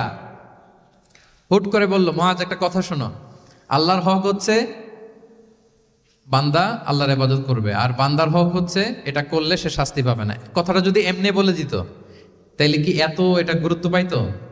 কথা বলেন, পাইতো? এটা তো 10 সেকেন্ডেই শেষ। কিন্তু যেতে যেতে হে মুআদ ইবনে জাবাল লাব্বাইকা ইয়া রাসূলুল্লাহ সাআদিক, কিছু বলে না। হে রাসূল আমি তো শুনতেছি, বলেন। আবার একটু পরে হে মুআজ ইয়া রাসূলুল্লাহ আমি হাজির, বলেন। আরো কিছু সময় পর হে মুআজ ইয়া রাসূলুল্লাহ, মানে তার আগ্রহ বাড়াতে বাড়াতে বাড়াতে যখন আগ্রহের পারদ একেবারে উচ্চাঙ্গে, তখন রাসূল সাল্লাল্লাহু আলাইহি ওয়াসাল্লাম বার্তাটা পেশ করলেন। আল্লাহু আকবার। তাহলে এটা ছিল রাসূল সাল্লাল্লাহু আলাইহি ওয়াসাল্লামের অভ্যেস যে তিনি একই কথা বারবার বলে আগ্রহ বাড়াতেন। 3 বার তিনি বলেছেন, 3 বার ডাক দিয়েছেন হে মুআদ ইবনে জাবাল। তাহলে রিপিটেশন এটা একটা অভ্যেস ছিল রাসূল সাল্লাল্লাহু আলাইহি ওয়াসাল্লামের, পাঠদানের ক্ষেত্রে একটা পদ্ধতি। আচ্ছা, রাসূল সাল্লাল্লাহু আলাইহি ওয়াসাল্লামের আরেকটা পদ্ধতি ছিল যে তিনি ধারণ ক্ষমতা অনুযায়ী নির্দেশনা দিতেন, considering the state of the addressee. যাকে অ্যাড্রেস করতেছেন তার ক্যাপাসিটি কতদূর এটা বুঝে শুনে বলতেন, খুব বাড়িয়ে বলতেন, বেশি কিছু বলতেন না। এক বেদুইন আসলো, বেদুইন মানে সে মরুপল্লীতে থাকে, শহরের যে নিয়ম কানুন জানে না, সভ্যতার ছোঁয়া তার মধ্যে লাগেনি। এসে বলল দুল্লানি আলা আমাল আমিলতুহু ইদা আমিলতুহু দাখালতুল জান্নাহ, হে নবী আপনি আমাকে এমন একটা আমল শিখায় দেন যেটা করলে আমি জান্নাতে যাব। তো রাসূল সাল্লাল্লাহু আলাইহি ওয়াসাল্লাম দেখলেন লোকটা বেদুইন, শহরে লোক না, আবার খুব সহজ সরল, একেবারে সাদামাটা। তো রাসূল সাল্লাল্লাহু আলাইহি ওয়াসাল্লাম বললেন 4টা কাজ করবা, তা'বুদাল্লাহ ওয়া লা তুশরিকু বিহি শাইআ, তুকিমাস সালাতাল মাকতুবা, তুআদ্দি যাকাতাল মাফরুদা ওয়া তাসুমা রমাদান। 4টা কাজ। এক আল্লাহর ইবাদত করবা, শিরক করবা না, ফরজ সালাত পড়বা, ফরজ যাকাত দিবা, রমজানের ফরজ রোজা রাখবা। কয়টা কাজ? কয়টা বলছে? Very simple to memorise, right? আচ্ছা, এটা যখন সে বলল তখন সে বেদিন বলতে আরম্ভ করলো যে আল্লাহ শপথ করে আমি বললাম লা আযীদু আলা হাযা শাইআন ওয়া লা আনকুসু মিন, ঠিক আছে আমি এই 4টাই করব, বাড়াবো না কমাবো না, এর চেয়ে বেশি কোনোদিন কিছু করব না, কমও করব না। মানে খালি আল্লাহরে মানবো, ফরজ নামাজ পড়বো, ফরজ যাকাতটা দিব, আর ফরজ রোজাটা রাখবো, আর কোনো আমল টামল আমার জীবনে আমি করব, বাড়াবো না কমাবো না। তো রাসূল সাল্লাল্লাহু আলাইহি ওয়াসাল্লাম বললেন যে কেউ যদি জান্নাতি লোক দেখে নিজের চোখ জোড়াতে চায়, খুশি হতে চায়, তারা যেন এই লোকের দিকে তাকায়, মানে এই লোকটা জান্নাতি। আল্লাহু আকবার, চলে গেল। দেখেন তার কাছে কিন্তু আমলের বিশাল ফিরিস্তি নিয়ে রাসূল সাল্লাল্লাহু আলাইহি ওয়াসাল্লাম হাজির হয় নাই, কারণ তার ক্যাপাসিটি দেখতে হবে, তার সক্ষমতা, সে কতদূর নিতে পারবে। রাসূল সাল্লাল্লাহু আলাইহি ওয়াসাল্লাম অবজার্ভ করে দেখলেন যে বেদুইন মানুষ, তারে বেশি কিছু বললে কাজে দিবে না, অল্প একটু বলছে, ওইটা মেনেই সে কি হয়ে গেছে? জান্নাতি হয়ে গেছে। এটা অনেক সময় আমরা ভুল করে ফেলি। শিক্ষার্থীদের মধ্যে সবার মানে রিসিভিং ক্যাপাসিটি এক ধরনের হয় না, কারো খুব বেশি, কারো খুব কম। তো একজন আদর্শ শিক্ষকের কাজ হচ্ছে এটাকে ফলো করা, অবজার্ভ করা, এবং যেটা তাদের সক্ষমতায় কুলায় ঠিক অতটুকু তাদেরকে দেয়, এর চেয়ে বেশি কিছু না। রাসূল সাল্লাল্লাহু আলাইহি ওয়াসাল্লামের আরেকটা পদ্ধতি ছিল গ্রাজুয়ালিটি, স্টেপ বাই স্টেপ, ধীরস্থিরভাবে, অল্প অল্প করে, শাইআন ফাশাইআন। আর তাদাররুজ বিল বাদই বিল আহাম্মি সুম্মাল মুহিম, আগে সবচেয়ে গুরুত্বপূর্ণ, starting with the most important affair first, then the important affair, then the important. সবচেয়ে গুরুত্বপূর্ণটা আগে, এরপরে যেটা কম গুরুত্বপূর্ণ, এরপর কম গুরুত্বপূর্ণ। তাহলে একটু একটু করে বললে এটা মানুষের ফিতরাতের সাথেও যায়, তার নেচারের সাথেও যায়। আমরা মদ হারাম হওয়ার কথা জানি, কয়টা স্টেপে হারাম হয়েছিল মদ? একবারে যদি বলা হতো বন্ধ করার সহজ হতো সাহাবাদের জন্য? হতো না। অনেকে আছে দেখবেন যে চেইন স্মোকার, চেইন স্মোকার বুঝতে পেরেছেন তো? মানে অনেক সিগারেট খায়, লেটসে দিনে 10 থেকে 15টা খায়। তো যে চেইন স্মোকার, আপনি যদি বলেন যে এটা হারাম, আজকেই তোমার বাদ দিতে হবে, হারাম, এটা খাইতে পারবে না, পারবে? ও দুনিয়া সব বাদ দিতে পারবে, সিগারেট বাদ দিতে পারবে না। তো তারে কি করতে হবে? ফ্লেক্সিবিলিটি দিতে হবে, যে আস্তে আস্তে ছাড়েন, 10টা করে খান তো, চালাইতে থাকেন না? মানে চালাইতে থাকেন মানে আজকে 10টা খাইছেন, কালকে 9টা করে খান, চালাইতে থাকেন, একসাথে সব বন্ধ করার দরকার নেই। তারপরের সপ্তাহে 8টা করে খান, এরপরের সপ্তাহে 5টা করে খান, অল্প অল্প করে অবশ্যই সে কমাতে পারবে। এরপরের সপ্তাহে 2টা খান, এরপরের সপ্তাহে বন্ধ করেন না, চালাইতে থাকেন। সে চালাচ্ছে কিন্তু কমিয়ে আনতেছে, চালাচ্ছে কিন্তু। আচ্ছা, যেই সপ্তাহে সে 1টা সিগারেট খেলো, এরপরের সপ্তাহে ওইটা তো বাদ দিলেও তার গায়ে লাগার কথা না, ঠিক কিনা বলেন? যেই সপ্তাহে কয়টা খেলো এটা তো স্যাক্রিফাইস করা যায়, কিন্তু 10টা থেকে 0-তে আসা সহজ না। তাহলে গ্রাজুয়ালি আমরা এই ভুলটা করি। অনেকের নতুন করে আল্লাহ তাআলা রিয়েলাইজেশন দিয়েছেন, নতুন দিনে আসছে, দিনে ফিরছে, মানে প্র্যাকটিসিং হতে চায়। এখন আপনি তারে পাইয়া এমন নিয়ম কানুন দেখাচ্ছেন, বেচারা তো বলে আগে যা ছিলাম ওইটাই ভালো ছিলাম। এরকম হয় না অনেক সময়? হ্যাঁ, ধরেন যে কোনো একজন নারী, সে হয়তো পর্দা মেনটেন করে না, একটু হিপ হপ স্টাইলে চলাফেরা করে, তো সে ভাবলো যে না, আমি তো অনেক ভুল করে ফেলছি, আমি সংশোধন হব, আমি প্র্যাকটিসিং হতে চাই। তা এখন যখন সে আপনার কাছে আসছে নাসিহাত নেওয়ার জন্য, আপনি যদি বলেন যে তোমার এইড করতে হবে, বোরকা ঝুলাইতে হবে, হাত মোজা পা মোজা, পারবে? এ বলবে আগে যা ছিলাম ভালোই ছিলাম। তাকে একটু একটু করে বোঝাতে হবে, মানে এই হেজাব এটা কেন, হ্যাঁ, কাভারিং আওরা এটা কেন, কেন এটা করতে, এটা বেনিফিটটা আগে বুঝালেন। যে Islam consider women as a queen, নারীকে ইসলাম কি হিসেবে কনসিডার করে? রানী হিসেবে। তো রানীর তো একটা ড্রেস কোড থাকবে, স্পেশাল পোশাক থাকবে, এগুলো বুঝাবেন। সে যাতে একটু নিজেকে গুছিয়ে চলে, শুরুর দিকে আপনি এই বার্তা দিতে পারেন যে একটু গুছিয়ে চলতে হবে। এরপর একটু শালীন পোশাকে যেন সে অভ্যস্ত হয়, এটা বললেন। সে যখন শালীন পোশাকে অভ্যস্ত, তারপরে হেজাবের ফজিলত বললেন, সে যেন হেজাব পরে। যখন সে হেজাব পরে, এরপরে তাকে নেকাবের কথা বললেন। এইভাবে আস্তে আস্তে তাকে বোঝাতে হবে। কিন্তু একবারে যদি সব চাপিয়ে দেন, বলেন তো আওয়াজ করে, সে কি ওটা রিসিভ করতে পারবে?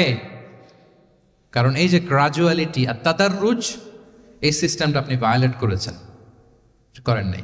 মুআয ইবনে জাবাল রাদিয়াল্লাহু তাআলা আনহুকে আল্লাহ রাসূল সাল্লাল্লাহু আলাইহি ওয়াসাল্লাম তিনি ইয়ামানের গভর্নর করে পাঠিয়েছেন, ইয়ামানের গভর্নর। তো পাঠানোর আগে he was explaining a teaching guideline to his fellow সাহাবা। ওনাকে শিখাইতেছেন, তুমি যে যাবা মুআল্লিম হিসেবে, গভর্নর হিসেবে, কিভাবে দাওয়াতটা দিবে আগে শুনুন। তিনি মুআয ইবনে জাবালকে বললেন, ইন্নাকা তা'তি কওমান মিন আহলিল কিতাব। হে মুআয, জেনে রাখো, এমন একটা এলাকায় তোমাকে পাঠাচ্ছি, তারা কিন্তু আহলে কিতাব, মানে তারা হচ্ছে Jewish and Christian community, they are not Muslim, তারা কিন্তু ইহুদি খ্রিস্টান ওখানে। সো তুমি কিভাবে দাওয়াত দিবা? ফাদউহুম ইলা শাহাদাতি আন লা ইলাহা ইল্লাল্লাহ ওয়া মুহাম্মাদুর রাসূলুল্লাহ। প্রথমে তাওহীদের দাওয়াত দিবা। আওয়াজ করে বলেন, প্রথমে দাওয়াত হবে কিসের? তাওহীদের। ফা ইনহুম আতাউ লিযালিক, বাক্যটা খেয়াল করেন, যখন তারা এটা মেনে নেবে, এটাতে অভ্যস্ত, তারপর তুমি দাওয়াত দিবা যে আল্লাহ প্রতিদিন 5 ওয়াক্ত সালাত ফরজ করেছেন। কয় ওয়াক্ত? 5 ওয়াক্ত সালাত। আচ্ছা, ফা ইনহুম আতাউ লিযালিক, যখন তারা 5 ওয়াক্তে সালাতে অভ্যস্ত হবে, তখন বলবা যে আল্লাহ তাআলা ধনীদের উপর যাকাত ফরজ করেছেন। ফা ইনহুম আতাউ লিযালিক, যখন ওইটা মানবে, এরপরে বলবা রমজানের রোজা ফরজ করেছেন। সুবহানাল্লাহ, সুবহানাল্লাহ, আল্লাহু আকবার। তাহলে ধাপে ধাপে দেখেন, এই যে টিচিং গাইডলাইন তিনি দিচ্ছেন ওনার ফেলো সাহাবাকে, ফেলো ক্যাম্পেনিয়নকে, যে তুমি ইয়ামানে যে একবারে সব বিধান তুমি যা জানো, মনে করো না যে সবাই ওইটা মানবে। তারা জুইশ, তারা ক্রিশ্চিয়ান, একটু একটু করে তাদেরকে দাওয়াত দিতে হবে। তাহলে গ্রাজুয়ালিটি পাঠদান পদ্ধতির একটা অন্যতম বিষয় হচ্ছে কি? গ্রাজুয়ালিটি, মানে ধাপে ধাপে, ধীরে ধীরে, অল্প অল্প করে বোঝানো। আচ্ছা, রাসূল সাল্লাল্লাহু আলাইহি ওয়াসাল্লাম মাঝে মাঝে কোনো কথার গুরুত্ব বোঝানোর জন্য শপথ করতেন, drawing attention by making oath, শপথ করে কথার গুরুত্ব বোঝাতেন। তিনি বলতেন, ওয়াল্লাহি ইন্নী লা আস্তাগফিরুল্লাহ ওয়া আতুবু ইলাইহি ফিল ইয়াউমি আকসারা মিন ৭০ মাররা। আল্লাহর শপথ, আমি নবী প্রতিদিন ৭০ বারেরও বেশি তওবা ইস্তেগফার করি। কয়বারেরও বেশি? ৭০ বার। এই কথাটার তাওবা ইস্তেগফারের গুরুত্ব বোঝাতে যেয়ে তিনি শুরুতে বলেছেন ওয়াল্লাহি, আল্লাহর শপথ। এরকম অনেক হাদিসে পাওয়া যায়, তিনি বলেছেন ওয়াল্লাযী নাফসু মুহাম্মাদিন বিয়াদিহি, ওই সত্তার শপথ যার হাতে মুহাম্মাদের আত্মা। আবার মাঝে মাঝে বলেছেন ওয়াল্লাযী নাফসি বিয়াদিহি, ওই সত্তার শপথ যার হাতে আমার আত্মা। এভাবে বলে তিনি কথা শুরু করেছেন। যখন তিনি এরকম শপথ করতেন, তখন কথার গুরুত্ব বোঝা যেত। কি বোঝা যেত? গুরুত্ব বোঝা যেত। তাহলে শপথ করে মাঝে মাঝে তিনি জিনিস বোঝাতেন। আচ্ছা, আমরা আমাদের বিভিন্ন প্রেজেন্টেশন বা লেকচার বোঝানোর জন্য অনেক মিনস ইউজ করি না? আল ওয়াসাইল তালিমিয়া, এটাও কিন্তু রাসূল সাল্লাল্লাহু আলাইহি ওয়াসাল্লাম করতেন। আমরা কি করি আমি তো জানি না, আপনাদের আইএসসিতে ক্লাসরুমগুলো কেমন, নিশ্চয়ই সেখানে বোর্ড আছে। কি আছে? হোয়াইট বোর্ড নাকি ডিজিটাল বোর্ড? আচ্ছা, ডিজিটাল বোর্ডে যাননি আপনারা, আস্তে আস্তে যাবেন। হোয়াইট বোর্ডে তো আছেন। হোয়াইট বোর্ডে কি দিয়ে লেখা হয়? মার্কার। আচ্ছা, প্রেজেন্টেশন স্লাইড মাঝে মাঝে ইউজ করেন না? বা টিচার করে কিনা? তো সেটা কিভাবে করে? মাইক্রো প্রজেক্টর দিয়ে করে। এগুলো হচ্ছে আল ওয়াসাইল তালিমিয়া। তো রাসূল সাল্লাল্লাহু আলাইহি ওয়াসাল্লামের সময় তো এই স্লাইডও ছিল না, ডিজিটাল বোর্ডও ছিল না, হোয়াইট বোর্ডও ছিল না, হ্যাঁ, মার্কার ছিল না, ওইরকম কিছু ছিল না। তো উনি কি ইউজ করতেন? উনিও চমৎকার চমৎকার কিছু মাধ্যম ইউজ করতেন, আপনারা শুনলে অবাক হবেন। আপনাদের মনোযোগ আছে তো সবার, না? আচ্ছা, আমরা দেখি যে উনি কি ইউজ করতেন। উনি অনেক ধরনের ভিজুয়াল ডেমনস্ট্রেশন করতেন। ভিজুয়াল ডেমনস্ট্রেশন মানে যেটা আপনি চোখ দিয়ে দেখে শিখে ফেলবেন, বুঝে যাবেন। Visual demonstration. Physical gesture use করে এটা করতেন। ফিজিক্যাল জেস্টার, অঙ্গভঙ্গি, বাংলা কি বলে? অঙ্গভঙ্গি। রাসূল সাল্লাল্লাহু আলাইহি ওয়াসাল্লাম, এটাতে তো আর কিছু আধুনিক বিজ্ঞান আইটি তো লাগতেছে না, কি বলেন? আমার হাত পা দিয়ে আমি একটা কিছু বোঝাচ্ছি।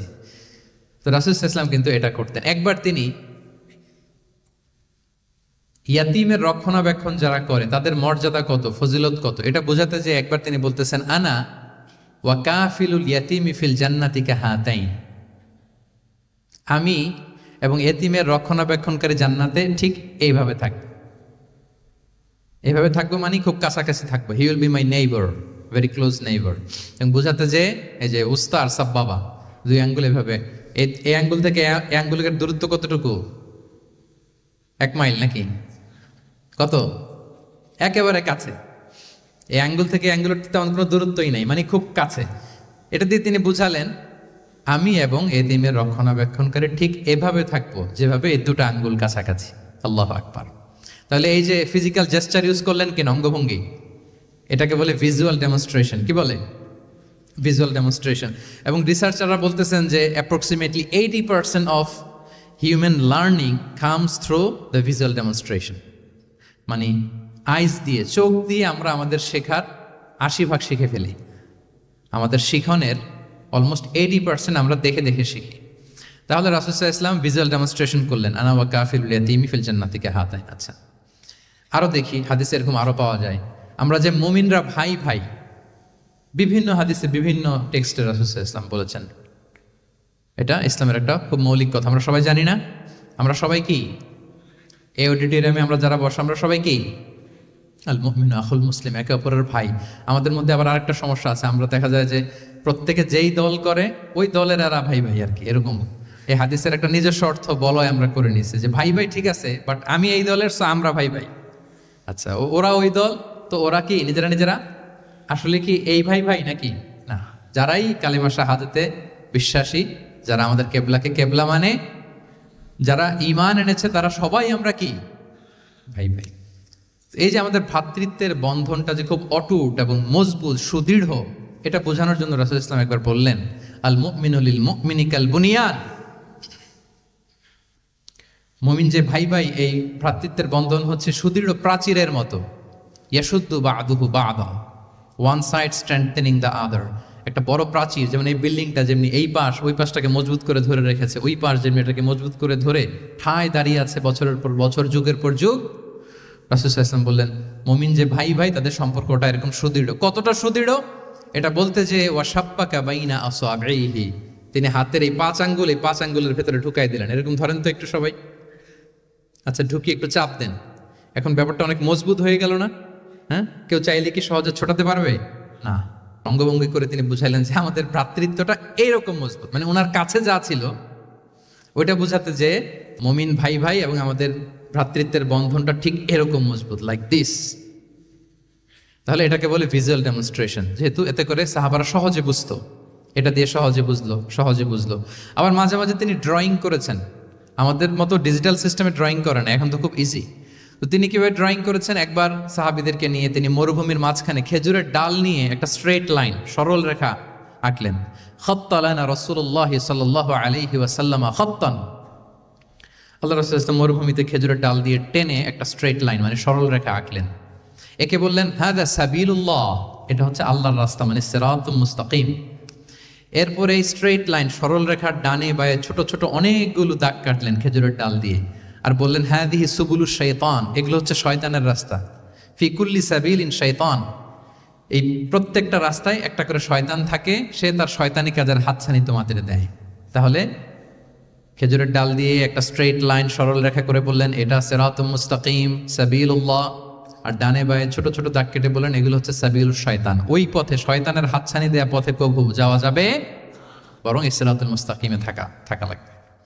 তাহলে এই যে ভিজুয়াল ডেমনস্ট্রেশন ব্যাপারটা ক্লিয়ার হয়েছে না? কাফিলুল ইয়াতীমি কাহাতাইন শাব্বাকা বাইনা আসাবিহি খাত্তালানা রাসূল সাল্লাল্লাহু আলাইহি ওয়াসাল্লাম খাত্ত। তাহলে এভাবে ওনার সাধ্যের নাগালে যা যা ছিল সাহাবাদেরকে আরো বোঝাতে ভালো করে, হ্যাঁ, to clarify the issue, to visualise the matter, রাসূল সাল্লাল্লাহু আলাইহি ওয়াসাল্লাম এগুলোর ব্যবহার করেছেন। আচ্ছা, এরপর মাঝে মাঝে সাহাবীদের মস্তিষ্কের যাতে ব্যায়াম হয়, শিক্ষার্থীর কল্পনার জগতে কোনো কিছু চিত্রায়িত করা, এতে করে মস্তিষ্কের ব্যায়াম হয় আর কি, to enhance the power of imagination, আপনার ইমাজিনারি পাওয়ারকে ডেভেলপ করবার জন্য। রাসূল ইসলাম হাদিসে এরকম অনেক কথা বলেছেন যে তোমরা একটু ভাবো তো, এরকম হইলে কেমন হয়, এমন হইলে কেমন হয়, তেমন হইলে কেমন হবে। এই কথাগুলো যখন বলতেন সাহাবারা ভাবনার জগতে হারিয়ে যেত, ভাবতেন, কল্পনার রাজ্যে হারিয়ে যেতেন, ওনাদের মস্তিষ্কের ব্যায়াম হতো, তাদের যে ইমাজিনেশনের যে পাওয়ার এটা ডেভেলপ করতো, এমনটা পাওয়া যায়। রাসূল ইসলাম একবার বললেন আরাআইতুম লাউ আন্না নাহরান বিবাবি আহাদিকুম ইয়াগতাসিলু মিনহু কুল্লা ইয়াউমিন খামসা মাররাতিন হাল ইয়াবকা মিন দারানিহি শাই। আচ্ছা বলো তো, তোমরা একটু ভাবো তো, কল্পনার রাজ্যে হারিয়ে যাও, ভেবে দেখো তো, ধরো যে তোমার বাড়ির সামনে একটা ঝর্ণাধারা আছে বা একটা চমৎকার লেক আছে যেখানে স্বচ্ছ স্ফটিক পানি, তুমি যদি প্রতিদিন ওই ঝর্ণায় যে বা ওই লেকে নেমে 5 বার গোসল করো, তোমার গায়ে কোনো ময়লা থাকবে? আর সাহাবারা কল্পনা করে বলে না, মনে মনে ভাবতেছে যে গোসল করতেছে, 5 বার গোসল করার পরে আর আমার গায়ে দুর্গন্ধ ঘামের গন্ধ থাকবে কি করে? না, কোনো ময়লা থাকবে না। সাহাবার বলল লা ইয়া রাসূলুল্লাহ লা ইয়াবকা মিন দারানিহি শাই। রাসূল ইসলাম তখন বলেন ফাকাযালিকা মাসালুস সালাওয়াতিল খামস, এটা হচ্ছে 5 ওয়াক্ত সালাতের দৃষ্টান্তের মতো, ইয়ামহুল্লাহু বিহিন্নাল খাতায়া, কারো ঘরের সামনে যদি একটা স্বচ্ছ লেক থাকে, পানির ফোয়ারা, সে যদি 5 বার গোসল করে তার গায়ে যেমনি কোনো দুর্গন্ধ ময়লা আবর্জনা কিছু থাকে না, কেউ যখন 5 ওয়াক্ত সালাত আদায় করে তখন এই সালাতও তার সব গুনাহগুলোকে ধুয়ে মুছে এরকম পাক পবিত্র সাফ করে দেয়। সুবহানাল্লাহ। বুঝে গেলেন যে সালাওয়াতুল খামস কিভাবে আমাদের পাপ মুছে ক্লিন করে, আমাদেরকে কিভাবে ক্লিনজিং করে, এটা সাহাবারা ইজিলি বুঝে গেলেন। তাহলে ভেবে দেখো তো, চিন্তা করো তো, এটা বলে বেসিকলি দ্য পাওয়ার অফ ইমাজিনেশনকে রাসূল সাল্লাল্লাহু আলাইহি ওয়াসাল্লাম ইনহ্যান্স করার চেষ্টা করলেন। এভাবেও সাহাবাদেরকে তিনি মাঝে মাঝে বোঝাতেন। আচ্ছা, রাসূল সাল্লাল্লাহু আলাইহি ওয়াসাল্লাম মাঝে মাঝে দেখা যায় যে বিভিন্ন মেটাফোর সহজ করে বুঝাতে যে রূপক অর্থবোধক শব্দের প্রয়োগ করতেন, মাজাজ বা ইস্তেআরা। এটা তো যারা আরবিতে পড়েন আপনারা তো জানেন। ইসলামিক স্টাডিজ, হাদিস, কোরআন, কোরআনিক সায়েন্স, এই সমস্ত ডিপার্টমেন্টে পড়েন কারা কারা? আমি একটু জাস্ট দেখে নিই যে আমি যাতে তো আরবি শব্দ বলতেছি বুঝতেছেন না, মাথার উপর দিয়ে যাচ্ছে, একটু চেক করে নিই। আপনারা হচ্ছেন ইসলামিক স্টাডিজ, কোরআন, সুন্নাতে। আচ্ছা, আর বাকিরা সবাই কনভেনশনাল ফ্যাকাল্টিজ। ঠিক আছে, বোঝার কথা, কারণ মাঝে মাঝে তো আমি কিছু ইংরেজিও বলতেছি, বাংলায় অর্থ করে দিচ্ছি। তো মাজাজ বা ইস্তেআরা মানে হচ্ছে মেটাফোর, কোনো জিনিসকে আরো সহজ করে বোধগম্যময় করতে রাসূল সাল্লাল্লাহু আলাইহি ওয়াসাল্লাম এই মেটাফোরকে ইউজ করতেন। যেমন রাসূল সাল্লাল্লাহু আলাইহি ওয়াসাল্লাম নারীদের প্রতি সদয় হওয়ার জন্য পুরুষদেরকে তিনি বলেছেন রিফকান বিল কাওয়ারির, অর্থাৎ কাঁচগুলোর সাথে ভালো আচরণ করো, মানে কাঁচগুলোকে দেখে রেখো। কাচের পাত্র দিয়ে তিনি নারীদেরকে, স্ত্রীদেরকে বুঝিয়েছেন রিফকান বিল কাওয়ারির।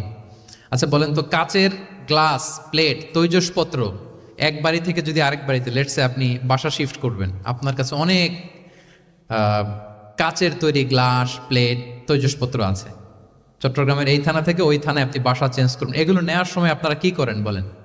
কিভাবে নেন বলেন তো? কিভাবে? হ্যাঁ, র্যাপিং করে, এক্সট্রা প্রিকশন নিয়ে খুব সাবধানে এটাকে ধরতে হয়, রাখতে হয়, সেট করতে হয়, নামাতে হয়, ঠিক কিনা বলেন? এটা বুঝাতে যে নারীদের সাথে কোমল আচরণ করো, সদয় আচরণ করো, এটা বুঝাতে যে রাসূল সাল্লাল্লাহু আলাইহি ওয়াসাল্লাম বলেছেন রিফকান বিল কাওয়ারির। একবার স্ত্রীরা আমাদের আম্মা জানেরা রাসূল সাল্লাল্লাহু আলাইহি ওয়াসাল্লামের সাথে সফরে যাচ্ছেন, খুব সম্ভবত হজের সফরে। তো ওনারা যখন পালকিতে চড়বেন, ওখান থেকে হাওদাজে উঠাবেন, খুব দ্রুত তাড়াহুড়ো করে কিছু লোকজন ওই পালকি উঠাচ্ছিল। তখন রাসূল সাল্লাল্লাহু আলাইহি ওয়াসাল্লাম বললেন, ওয়াই হাক ইয়া আনজাসা সাউকা রিফকান বিল কাওয়ারির, খুব সাবধানে নিয়ে যাও, কাজগুলোকে একটু দেখে শুনে নাও, কাচের বোতলগুলো, গ্লাসগুলো দেখে শুনে নাও, মানে স্ত্রীদেরকে একটু দেখে শুনে যত্নের সাথে নিয়ে নাও। তাহলে নারীদেরকে কিসের সাথে তুলনা করেছেন? কাচের গ্লাস, কাচের তৈজসপত্র, কাচের সামগ্রী, যাতে বুঝতে সুবিধা হয়। কাচের গ্লাস তোমরা যেমনি ধরো, রাখো, ডিল করো, নারীদের সাথেও এভাবে কি কোমল আচরণ করতে হবে। আচ্ছা, আমি শুরুতেই বলেছিলাম যে রাসূল সাল্লাল্লাহু আলাইহি ওয়াসাল্লামের সাহাবীদেরকে কিছু শেখানো পদ্ধতিটা মেইনলি কি ছিল? কি বেসড? কারো মনে আছে? QnA based, right? এই তো মাশাআল্লাহ, কিউএনএ মানে প্রশ্নোত্তরমূলক। সাহাবারা প্রশ্ন করতো, রাসূল সাল্লাল্লাহু আলাইহি ওয়াসাল্লাম উত্তর দিতেন। কারণ কোরআনেও আমাদেরকে উৎসাহিত করা হয়েছে, ফাসআলু আহলা যিকরি ইন কুনতুম লা তা'লামুন, যদি না জানো তাহলে আহলু যিকির বা আহলুল ইলমকে জিজ্ঞেস করে জেনে নাও। এবং রাসূল সাল্লাল্লাহু আলাইহি ওয়াসাল্লাম বলেছেন, ফাইন্নামা শিফাউল আইয়ি আস-সুআলু, অজ্ঞতার চিকিৎসা হচ্ছে প্রশ্ন করা। আপনি জানেন না তো আপনার কাজ কি করবেন? প্রশ্ন করবেন। আপনার টিচারকে প্রশ্ন করবেন, আপনার শায়েখকে কোশ্চেন করবেন, রিসার্চারকে আপনি বারবার কোশ্চেন করতে হবে। প্রশ্ন মানে তাকে জর্জরিত করতে, যত কোশ্চেন করবেন তত আপনি শিখতে পারবেন, যত কোশ্চেন করবেন তত আপনি শিখতে পারবেন। রাসূল সাল্লাল্লাহু আলাইহি ওয়াসাল্লাম এই পদ্ধতিটা সবচেয়ে বেশি অবলম্বন করতেন। কিছু নমুনা তো আমরা ইতিমধ্যে দেখেছি। আমরা আরো ভিতরে ঢুকি। রাসূল সাল্লাল্লাহু আলাইহি ওয়াসাল্লাম মাঝে মাঝে সাহাবীদেরকে প্রশ্ন করতেন, drawing attention of the listener by throwing question. প্রশ্ন ছুড়ে দেওয়ার মাধ্যমে ওনাদের মনোযোগ আছে না নাই এটা দেখতেন। এই যে মাঝে মাঝে আমি আপনাদেরকে জিজ্ঞেস করলে দেখা যায় যে আমি বুঝতে পারি যে আপনারা আমার সাথে আছেন না নাই। আপনাদের মনোযোগ আছে তো? আচ্ছা, ঠিক আছে, প্রশ্ন করবো একটু পরে। পুরো আলোচনা শেষে দিয়ে একটা প্রশ্ন করবো, দেখি কে কতটুকু মনে রাখতে পারলেন। তো রাসূল সাল্লাল্লাহু আলাইহি ওয়াসাল্লাম একবার প্রশ্ন করলেন সাহাবাদেরকে, তাদের অ্যাটেনশন যাতে গ্রো করে। তিনি বললেন যে ইন্না মিনা শাজারি শাজারাতান লা ইয়াসকুতু ওয়ারাকুহা মাসালুহা ইন্নাহা মাসালুল মুসলিম হাদিসুনি মা হিয়া। তিনি সাহাবাদেরকে বললেন, সাহাবারা, এক ধরনের গাছ আছে যে গাছের পাতা কখনো ঝরে না। কি কখনো ঝরে না? আচ্ছা, এর দৃষ্টান্ত হচ্ছে মুসলিমের দৃষ্টান্তের মতো। হাদিসুনি মা হিয়া, বলো তো এটা কোন গাছ? যখন বলছে কোন গাছ, সাহাবারা চলে গেছে অনেক দূরে। তারা মনে মনে ভাবছে এত সহজ প্রশ্ন তো রাসূল সাল্লাল্লাহু আলাইহি ওয়াসাল্লাম সহজ হলে তো আর জিজ্ঞেস করবে না, নিশ্চয়ই আনকমন কোনো গাছ। এবার ভাবতেছে, দেখি তো খাইবারে গেছিলাম, খাইবারের আশেপাশে কি গাছ আছে। ওই যে তাবুকে ঘুরে আসলাম, তাবুকের পথিমধ্যে ক্যাকটাস, গুলমলতা, আরবের কি কি গাছ। ঘুরতে ঘুরতে সবাই দেখেছে না ওগুলোর তো পাতা ঝরে। খুঁজতে খুঁজতে সারা দুনিয়া খুঁজে ফেলতেছে সাহাবারা, কিন্তু ওনাদের নিজেদের জাতীয় গাছ যেটা, ঘরের পিছনে যে গাছের সারি সারি, যেই গাছের ফল খেয়ে ওনারা জীবন ধারণ করেন, যেটা ওনাদের সমাজ, রীতি, ঐতিহ্য, ট্র্যাডিশনের সাথে জড়িত, ওই গাছের নামে ভুলে গেছে, ওইটা মনে করতে পারতেছে। সবাই দূরে চলে গেছে।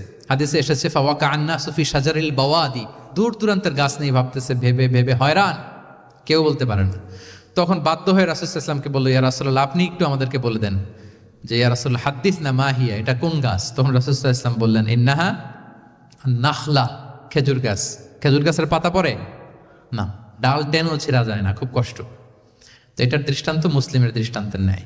তাহলে কোনো সাহাবারা পারলেন না। পরবর্তীতে হাদিসের যিনি বর্ণনাকারী আব্দুল্লাহ ইবনে ওমর তখন ছোট ছিলেন। বাড়িতে যাওয়ার পথে ওমর রাদিয়াল্লাহু তাআলা আনহুকে বলতেছেন যে, বাবা, আব্বা, এটা যে খেজুর গাছ আমার কিন্তু মাথায় আসছিল।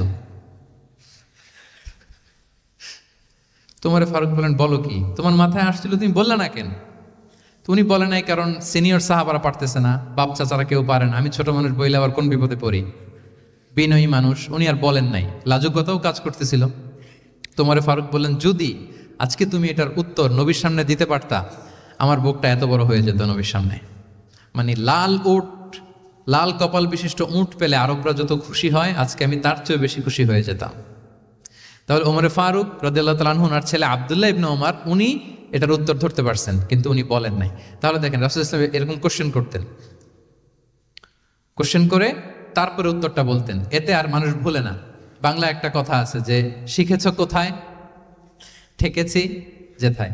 জিজ্ঞেস করছে, পারি না, মনে আসে না, হঠাৎ করে যখন উত্তরটা বলে, এইটা যেরকম মনে থাকে আজীবন, অন্য কিছু থাকবে না। একটু যদি ঠেকে ঠেকে পারতেছি না, বুঝতেছি না, এরপর যখন বুঝাই দেওয়া হয়, ভালো করে শিখে নেই, এইটা আজীবন মনে থাকে ব্রেইনে। এই পদ্ধতিটা রাসূলুল্লাহ ইসলাম অবলম্বন করতেন। প্রশ্ন করে অপারগ করে দিতেন, কেউ পারে না, এরপর রাসূলুল্লাহ ইসলাম বুঝিয়ে বলতেন, সবার একেবারে ব্রেনের মধ্যে, মস্তিষ্কে এটা গেঁথে দিত, তাহলে প্রশ্ন ছুটতেন। আচ্ছা, এরকম অনেক হাদিস আপনারা পাবেন রাসূলুল্লাহ ইসলাম প্রশ্ন করে তারপরে উত্তর দিয়েছেন। আতাদরুনা মাল গাইবা, তোমরা কি জানো গীবত কি? সাহাবারা বলে আল্লাহ আল্লাহ রাসূল ভালো জানেন। যিকরাকা আখাকা বিমা ইয়াকরা, বলে দিলেন। আতাদরুনা মানিল মুফলিস, তোমরা কি জানো মুফলিসকে? এইভাবে প্রশ্ন করতে করতে সাহাবাদেরকে শিখাতেন। আচ্ছা, আল্লাহ রাসূল সাল্লাল্লাহু আলাইহি ওয়াসাল্লামের আরেকটা অভ্যাস ছিল প্রশ্নের পিঠে প্রশ্ন ছুড়ে দেওয়া। মানে কোনো সাহাবী যদি প্রশ্ন করতো, রাসূল সাল্লাল্লাহু আলাইহি ওয়াসাল্লাম তো উত্তর দিয়ে জানিয়ে দিতেন। মাঝে মাঝে জানিয়ে না দিয়ে প্রশ্নের পিঠে আবার উনি কি করতেন? প্রশ্ন ছুড়ে দিতেন, এটাও পাওয়া যায়। আচ্ছা, এক সাহাবী এসে বলে, ইয়া রাসূলুল্লাহ মাতা সাআ, হে নবী কিয়ামত কখন হবে? রাসূল সাল্লাল্লাহু আলাইহি ওয়াসাল্লাম কখন হবে উত্তর না দিয়ে প্রশ্ন করলেন, ওয়া মাযা আ'দাততা লাহা, কিয়ামতের তোমার কি প্রিপারেশন, আগে ওইটা বলো। কিয়ামত কবে হবে জানার জন্য এত ব্যতিব্যস্ত, আগে বলো হোয়াটস ইউর প্রিপারেশন ফর কিয়ামা, তোমার কি প্রস্তুতি? তাইলে আরেকটা প্রশ্ন। প্রশ্নের বিপরীতে উনি উত্তর না দিয়ে উনি আবার কি করলেন? সবাই বলেন তো, উনি আবার কি করলেন? উনি নিজে আবার প্রশ্ন করলেন। তুমি জিজ্ঞেস করলে কিয়ামত কবে, তুমি বলো কিয়ামতের প্রিপারেশন কি নিছো বলো। তো সে বলে যে লা শাই ইয়া রাসূলুল্লাহ, আমার কোনো প্রিপারেশন নাই, ইল্লা আন্নী উহিব্বুল্লাহ ওয়া রাসূলা, শুধু একটা জিনিসই আছে যে আমি আল্লাহ এবং আল্লাহর রাসূলকে ভালোবাসি। রাসূল সাল্লাল্লাহু আলাইহি ওয়াসাল্লাম বললেন, আনতা মা আমান আহবাবতা, তুমি যাদেরকে ভালোবাসো তাদের সাথেই জান্নাতে থাকবে। আল্লাহ আল্লাহর রাসূলকে ভালোবাসো, তাদের সাথে তুমি কই থাকবে? জান্নাতে থাকবে। তাহলে প্রশ্নের পিঠে প্রশ্ন ছুড়ে দেওয়া। এরপর একই প্রশ্নের জবাবে ভিন্ন ভিন্ন জনকে ভিন্ন ভিন্ন উত্তর দিয়েছেন রাসূল সাল্লাল্লাহু আলাইহি ওয়াসাল্লাম। এটাকে এডুকেশনের ভাষায় বলে পার্সোনালাইজেশন। কি বলে? মানে যার যেটা লাগবে। শিক্ষক ভালো বুঝে, কয়েকটা ক্লাস নিলে উনি বুঝে ফেলে যে কার রিসিভিং ক্যাপাসিটি কতদূর, কার কোনটাতে ঘাটতি, কার কোনটাতে সমস্যা। একজন আদর্শ শিক্ষক, একজন চৌকস শিক্ষক, তিনি খুব সহজে এটা ধরে ফেলেন। তো রাসূল সাল্লাল্লাহু আলাইহি ওয়াসাল্লাম he was a very good observer, তিনি বুঝে ফেলতেন যে কার কোনটায় ঘাটতি। ফলে একই প্রশ্নের উত্তর উনি এক একজনকে এক একভাবে দিতেন। কেন? Based on the need of the addressee, যার যেটা দরকার ওইটার উপর গুরুত্ব আরোপ করে, যার যেটাতে ঘাটতি আছে সেটাতে গুরুত্ব আরোপ করে তিনি এক একজনকে কি করতেন? এক এক রকম উত্তর। অনেক সাহাবারা এরকম প্রশ্ন করেছেন যে আইয়ুল আমালি আফদাল ইয়া রাসূলুল্লাহ, সবচেয়ে শ্রেষ্ঠ আমল কোনটা? তিনি এক একজনকে এক একটা বলেছেন। কখনো বলেছেন যে আল্লাহর উপর ঈমান আনা, আল ঈমানু বিল্লাহি ওয়াহদা। কাউকে বলেছেন যে আল জিহাদ ফি সাবিলিল্লাহ, কাউকে বলেছেন আস-সালাতু ফি ওয়াক্তিহা, অন টাইমে সালাত পড়া। তার মানে যার যেটাতে ঘাটতি ছিল। কাউকে বলেছেন বিররুল ওয়ালিদাইন, কারণ তিনি দেখেছেন তার সাথে তার মা বাবার সম্পর্কে একটু ঘাটতি আছে, তারা এটা বলি, কারণ সবগুলোই ভালো কাজ, সবগুলোই কি ভালো কাজ। তাহলে যার যেটাতে ঘাটতি আছে সেটাতে গুরুত্ব আরোপ করা, এটা রাসূল সাল্লাল্লাহু আলাইহি ওয়াসাল্লাম করেছেন। মাঝে মাঝে রাসূল সাল্লাল্লাহু আলাইহি ওয়াসাল্লাম সাহাবীদেরকে, মানে শিক্ষার্থীদেরকে উত্তর জানার জন্য ব্যাপকভাবে আগ্রহী করে তুলতেন। হ্যাঁ, এটাকে আরবিতে বলে তাশবিকুস সামিঈন ইলা মারিফাতিল জাওয়াব, উত্তর শোনানোর জন্য আগ্রহী করে তোলা। সেক্ষেত্রে মাঝে মাঝে তিনি একটা দুটা শব্দ ইউজ করতেন। কিরকম? যেমন আওয়ালা আদুল্লুকুম, অথবা আলা উখবিরুকুম, আমি কি তোমাদের বলবো না? এটা বললে সাহাবারা বলতেন, বলেন বলেন ইয়া রাসূলুল্লাহ, অবশ্যই বলবেন, বালা ইয়া রাসূলুল্লাহ। আওয়ালা উখবিরুকুম, আমি কি তোমাদের জানিয়ে দিব না? সাহাবারা বলতেন, ইয়া রাসূলুল্লাহ, অবশ্যই আপনি আমাদের জানিয়ে দিবেন। যেমন তিনি বললেন যে কেউ জান্নাতে যাবে না মুমিন হওয়া ছাড়া, কেউ ইমানদার হতে পারবে না যতক্ষণ না একে অপরকে তোমরা ভালো না বাসো। তাহলে তো এটা গুরুত্বপূর্ণ বিষয়। একে অপরকে ভালো না বাসলে নাকি মুমিনই হওয়া যাবে না, আর মুমিন না হলে তো জান্নাতেই যাওয়া যাবে না। তখন রাসূল সাল্লাল্লাহু আলাইহি ওয়াসাল্লাম বললেন, আওয়ালা আদুল্লুকুম আলা শাইইন ইযা ফাআলতুমুহু তাহাবাবতুম, আমি কি তোমাদেরকে বলবো না এমন একটা আমলের কথা যেটা করলে তোমাদের পারস্পরিক হৃদ্যতা বাড়বে, ভালোবাসা বাড়বে? তখন তিনি বললেন, সেটা কি? আফশুস সালামা বাইনাকুম, তোমাদের মাঝে ব্যাপক সালামের প্রচলন প্রসারণ করো, সালামের প্রসার করো, একে অপরকে বেশি বেশি সালাম দাও। ব্যাপারটাকে এইভাবে প্রেজেন্ট না করে উনি যদি বলতেন সাহাবারা বেশি বেশি সালাম দিও, এটা সওয়াবের কাজ অনেক। এটা হচ্ছে একটা প্রেজেন্টেশন। আর একটা হচ্ছে এমনভাবে এটাকে উপস্থাপন করা যে মুমিন না হলে জান্নাতে যাবা না, আর একে অপরকে ভালো না বাসলে মুমিন হতে পারবে না। তোমরা কি জানো কি করলে একে অপরের মধ্যে ভালোবাসা বাড়ে? এরপর রাসূল সাল্লাল্লাহু আলাইহি ওয়াসাল্লাম বলতেন যে সালাম দেওয়ার মাধ্যমে ভালোবাসা বাড়বে। আচ্ছা, মাঝে মাঝে ব্যবহার করতেন আলা উখবিরুকুম, আলা উখবিরুকুম, আমি কি তোমাদেরকে জানাবো না? একবার রাসূল সাল্লাল্লাহু আলাইহি ওয়াসাল্লাম বললেন, আলা উখবিরুকুম বিআফদালা মিন দারাজাতিস সিয়ামি ওয়াস সালাতি ওয়াস সাদাকা, আমি কি তোমাদের জানাবো না যে নামাজ, রোজা, সাদাকার চেয়েও বেশি ফজিলতের একটা আমল আছে, সেটা কি, আমি কি তোমাদের জানাবো না? সাহাবারা বললেন ক্বালু বালা ইয়া রাসূলুল্লাহ, হে আল্লাহর রাসূল অবশ্যই জানাবেন, অবশ্যই জানাবেন। কারণ নামাজের চেয়েও বেশি গুরুত্বপূর্ণ, সাদাকার চেয়েও বেশি গুরুত্বপূর্ণ, সিয়ামের চাইতেও বেশি গুরুত্বপূর্ণ আমল। সেটা কি? তখন রাসূল সাল্লাল্লাহু আলাইহি ওয়াসাল্লাম বললেন সেটা হচ্ছে ইসলাহু যাতিল বাইন, বিবাদমান দুই গ্রুপকে মিলিয়ে দেয়া, বিবাদমান দুই ব্যক্তিকে মিলিয়ে দেয়া। এটা নফল নামাজ, নফল সাদাকা, নফল রোজার চেয়েও বেশি কি ফজিলতপূর্ণ, বেশি গুরুত্বপূর্ণ। আমরা তো মনে করি শুধু নামাজ পড়লেই বোধহয় আমি অনেক সওয়াব পেলাম, রোজা রাখলেই সওয়াব পেলাম, শুধু জিকির করলে সাদাকা করলেই সওয়াব পেলাম। কিন্তু রাসূল সাল্লাল্লাহু আলাইহি ওয়াসাল্লাম বলেন যে দুইজনের মধ্যে একটু মনোমালিন্য তুমি মিলিয়ে দাও, এটা এর চেয়েও বেশি সওয়াবের। আল্লাহু আকবার। দুই গোষ্ঠীর মধ্যে দীর্ঘদিনের ঝগড়া মিলিয়ে দাও, এটা এর চেয়েও বেশি সওয়াবপূর্ণ। রাসূল সাল্লাল্লাহু আলাইহি ওয়াসাল্লাম মক্কা থেকে মদিনায় যেয়ে কি করেছেন? আউস এবং খাজরাজের দীর্ঘদিনের যুদ্ধ 1 ঘন্টার মধ্যে কি settle down. He was a very good mediator and arbitrator, চমৎকার মধ্যস্থতা করতে জানতেন তিনি। তাহলে এইভাবে উত্তর জানার জন্য শিক্ষার্থীদেরকে আগ্রহী করে তুলতেন। আচ্ছা, আরেকটা পদ্ধতি ছিল অবজারভেশন অ্যান্ড কারেকশন। রাসূল সাল্লাল্লাহু আলাইহি ওয়াসাল্লাম, আমি আলোচনার শুরুতেই বলেছি, হি was a very good observer, চমৎকার পর্যবেক্ষণ করতেন এবং সংশোধন দিতেন। কে কি করছেন এটা খেয়াল রাখতেন, মানে চোখ কান খোলা রাখতেন। বাংলা আমরা কি বলি? বাংলায় কি বলা হয় এটাকে? চোখ কান খোলা রাখা।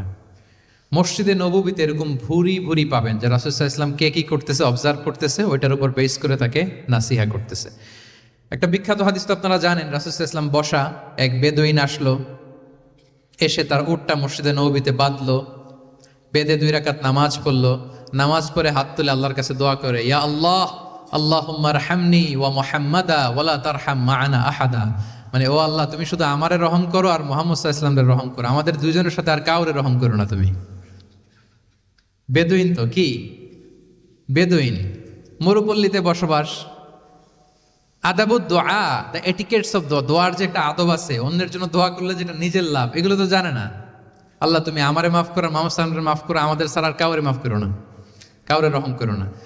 এটা রাসূল সাল্লাল্লাহু আলাইহি ওয়াসাল্লাম দূর থেকে বসে বসে অবজার্ভ করছেন আর বললেন, হায় রে, লোকটা একটা প্রশস্ত জিনিসকে সংকীর্ণ বানায় ফেললো।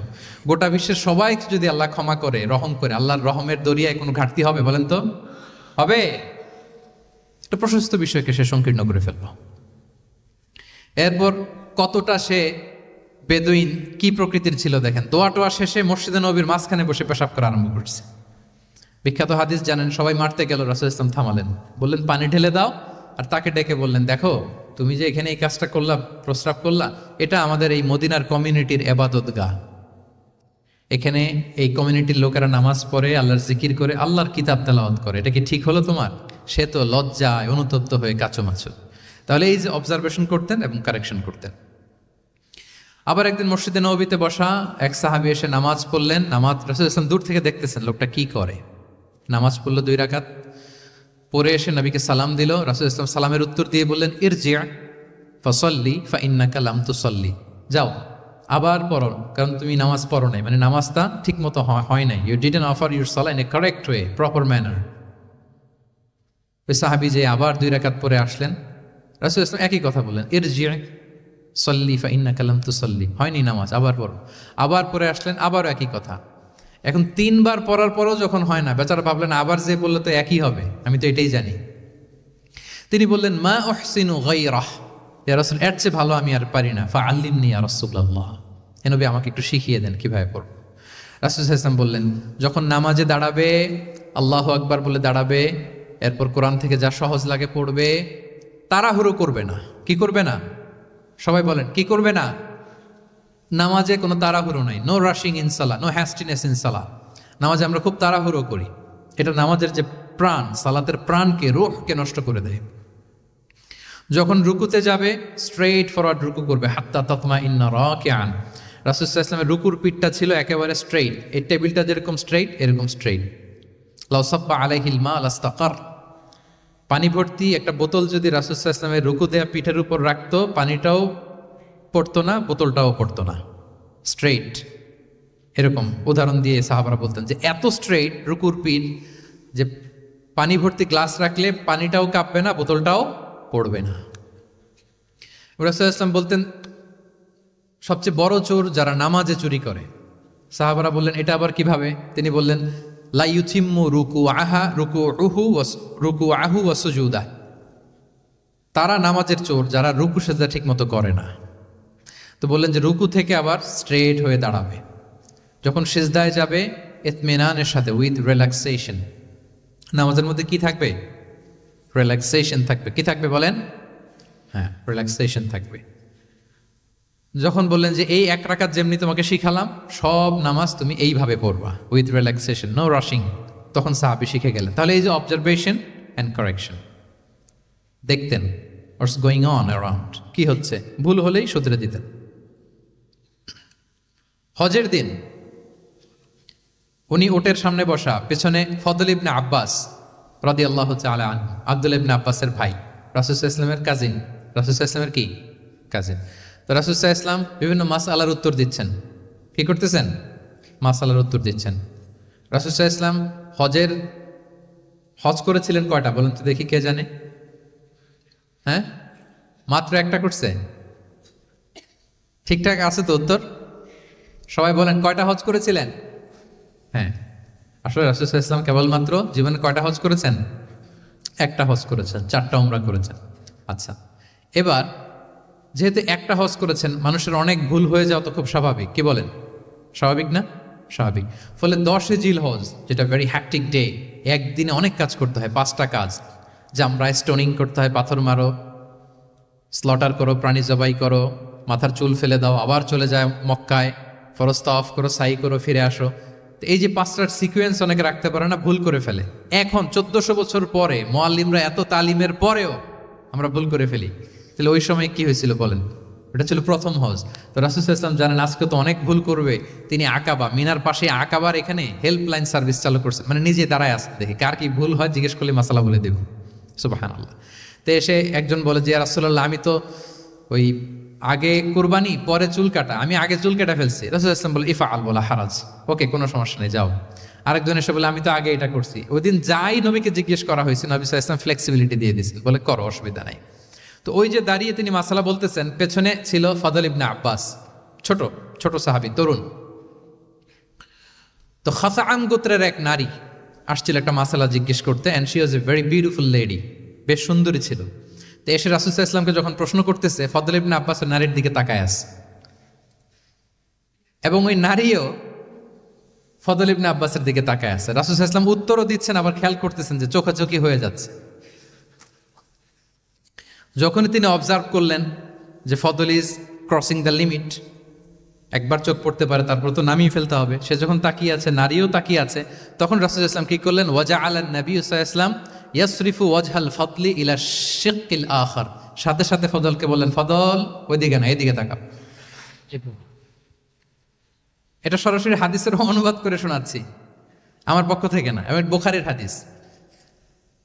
ফাজআআলা ইয়াসরিফু ওয়াজহাল ফদলি, ফদল ইবনে আব্বাসের চেহারাটা রাসূল সাল্লাল্লাহু আলাইহি ওয়াসাল্লাম ঘুরিয়ে ফেললেন যে ফদল ওইদিকে তাকানো যাবে না, এদিকে তাকাও। ফদল রাদিয়াল্লাহু তাআলা আনহু নিজেকে সামলে নিলেন। এই যে this is the point, observation. এটা কি বলে? Observation and correction. রাসূল সাল্লাল্লাহু আলাইহি ওয়াসাল্লাম he was a very good observer, what's going on around, কি চলতেছে সব দিকে চোখ কান খোলা। বাংলায় কি বলে? বাংলায় বললে বুঝবেন ভালো, চোখ কান খোলা রাখতে হবে। তো রাসূল সাল্লাল্লাহু আলাইহি ওয়াসাল্লাম খেয়াল করলেন এবং ওনার চেহারা ঘুরিয়ে দিলেন। এভাবে তিনি কেউ ভুল করলে শুধরে দিতেন। এবং শুধরে দেওয়ার আরেকটা নিয়ম রাসূল সাল্লাল্লাহু আলাইহি ওয়াসাল্লাম, আল্লাহু আকবার, অনেক পয়েন্টস এখানে, যে কিভাবে তিনি অন্যের ভুল শুধরাতেন, কিভাবে ভুল শুধরাতেন। আমরা কিভাবে ভুল শুধরাই? বাংলাদেশের যে টেন্ডেন্সি, কেউ ভুল করলে আর মাইক্রোফোন যদি পাই যে মাহফিলে, এইবার তো পাইছি ওই বেটারে, ও কাফের, ওর দাদা কাফের, ওর 14 গোষ্ঠী কাফের, ও মারা যাওয়ার পরে যেখানে কবর দিবে, ওই কবরের উপর যে ঘাস উঠবে, ওই ঘাস যে গরু খাবে, ওই গরুর দুধ যে খাবে, ও কাফের। মানে 14 গোষ্ঠীকে কাফের বানাই দিচ্ছে। আমি জাস্ট সিনারিওটা আপনাদের সাথে শেয়ার করি, যে নিয়ম হচ্ছে কি, লেটস সে আমার একজন কো স্পিকার কোনো কিছু একটা ভুল করে ফেলছে, তার জানা নাও থাকতে পারে, আবার আমারও একটা জিনিস জানা নাও থাকতে পারে। কেউ ভুল করলে শুধরানোর নিয়ম হচ্ছে, সে যে ভুলটা করলো এটা যে ভুল এটা জানানো, যে অনেকে এরকম এরকম বলে, আসলে এটা ঠিক না, বরং ঠিক হচ্ছে এটা, এবং এর পক্ষে দলিল হচ্ছে এটা, জাস্ট এটা বলে দেওয়া। এটা যদি বলে দেয় তাহলে কি হবে, যখন ওই যে ভুল করছে সে যখন শুনবে, তার নাম তো আর বলা হয় নাই, সে তো বুঝে যাবে এটা তো আমি ভুলটা করছি, ফলে আমি শুধরে গেলাম, ওই লোক শুধরে যাবে। আর বাকি যারা লিসেনার, শ্রোতা, তারা সবাই সতর্ক হয়ে যাবে। তাইলে যেটা উদ্দেশ্য ছিল কাউকে শুধরানো, ওটা হয়ে গেছে না? কারো নাম নেওয়া প্রয়োজন হয়েছে? বলেন তো। রাসূল সাল্লাল্লাহু আলাইহি ওয়াসাল্লাম যখন কাউকে কারেক্ট করতেন তখন কখনো কারো নাম ধরে শুধরাতেন না, কারেক্ট করতেন না। আল্লাহু আকবার। নাম ধরে শুধরাতেন না, পাছে না সে লজ্জা পেয়ে যায়, পাছে না সে বিব্রত হয় মানুষের সামনে। সুবহানাল্লাহ। অন্যের রাইটস, অন্যের ব্যক্তিত্বের ব্যাপারে কতটা মর্যাদাশীল ছিলেন। কারণ কারো নাম ধরে তো আমার শুধরানোর দরকার নেই, এটা যে ভুল, সোসাইটিকে এটা জানালেই হবে। তাহলে যে ভুল করছে সে শুধরে গেল, বাকিরা সতর্ক হয়ে গেল, ঠিক না? আচ্ছা, 3 সাহাবী মিলে একবার ভাবলো রাসূল সাল্লাল্লাহু আলাইহি ওয়াসাল্লাম বাড়িতে কি কি আমল করে, আমরা একটু আম্মাজানদের জিজ্ঞেস করি। যে জিজ্ঞেস করলো যে আম্মাজানরা একটু বলেন তো উনি বাসায় কি কি ইবাদত করে, কতটুকু কোরআন পড়ে, তাহাজ্জুদ কেমনে পড়ে। আম্মাজানরা বর্ণনা দিলেন। বর্ণনা শোনার পরে কান্নাহুম তাকাল্লুহা, ওনাদের কাছে একটু কম মনে হইলো, মানে অনেক এক্সপেকটেশন নিয়ে আসছিল। তারা ভাবছিল মানে রাতে ঘুমাই না, সারা রাত তাহাজ্জুদ আর কান্নাকাটি করে রাসূল সাল্লাল্লাহু আলাইহি ওয়াসাল্লাম কাটায় দেয়, তাদের এরকম একটা ধারণা ছিল। তো এসে শুনে যে না, আসার পরে নাকি ঘুমোতে যায়, অনেকক্ষণ ঘুমিয়ে সেই মাঝরাতে নাকি ওঠে। যা যা বর্ণনা শুনলো কান্নাহুম তাকাল্লুহা, এদের কাছে একটু কম মনে হলো।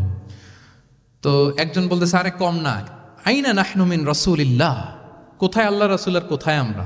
গফিরা লাহু মা তাকাদ্দামা মিন যামবিহি ওয়া মা তাআখার, ওনার তো আগের পরের সব গুনাহই মাফ। আদতে তো গুনাহই নাই, নবীরা তো মাসুম। তো ওনার সাথে কি আমাদের তুলনা, আমাদের এত কম করলে হবে না, তো কি করতে হবে?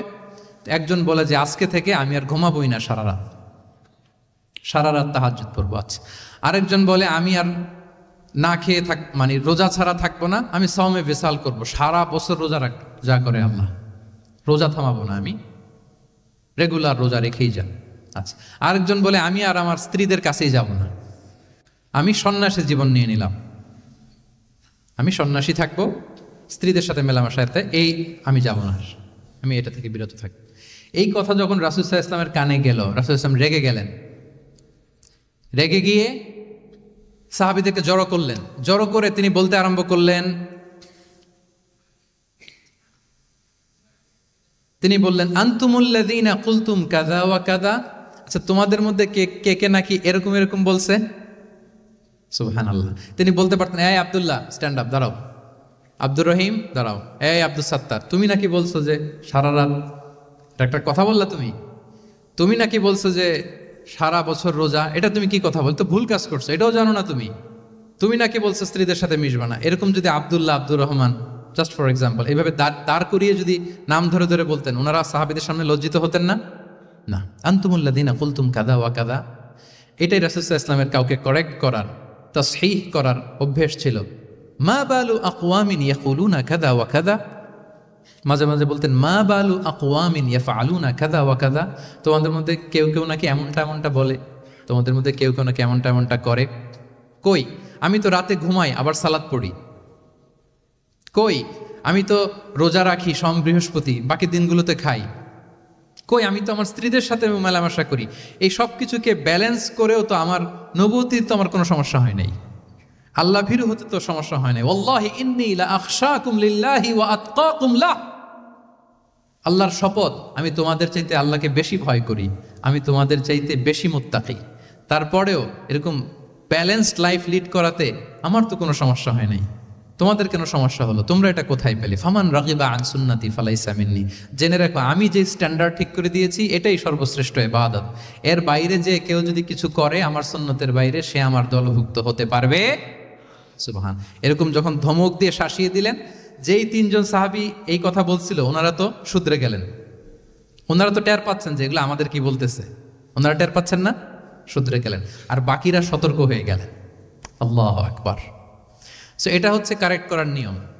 এখন আমরা কি করি, কেউ একটা ভুল করলে তখন তাকে ধরি, তার 14 পুরুষ নিয়ে কথা বলি, তার ব্যাপারে যদি আমার কোনো তিক্ত অভিজ্ঞতা থাকে, ঝাল মেটানোর একটা সুযোগ পেলাম, আমি ঝাল মেটাই, তাকে ছোট করি, হেয় করি।